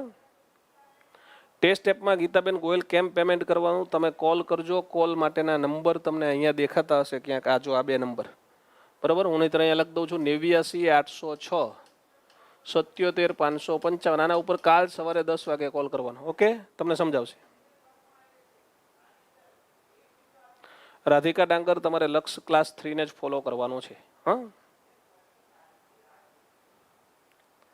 જિજ્ઞાબેન ટેલિગ્રામમાં જણાવી દઈશું. બસ, મૂન છે એને ફેમિનાઇન જેન્ડર કહેવાય. રિંકલ પટેલ, મૂન એટલે સી કહેવાય. Okay, yes. પરમાર સિદ્ધાર્થ, કોઈ પ્રોબ્લેમ નહીં. હા, પરમાર હિતેશ, ફોર્મ ભરવામાં પર્સન્ટેજમાં ભૂલ થઈ હોય તો કોઈ ચિંતા નથી. ઓકે,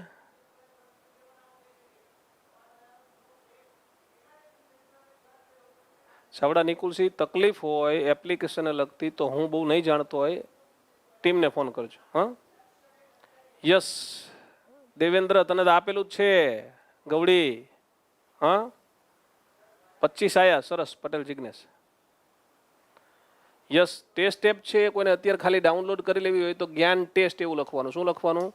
જ્ઞાન ટેસ્ટ. એ ટેસ્ટ એપ આપણી અલગ છે, આપણી એક જ એપ્લિકેશન એવી છે કે જ્યાં ટેસ્ટ એપ અલગ વાપરે, આખી સ્પેશિયલ. હા, ચલો, good bye everyone, C you.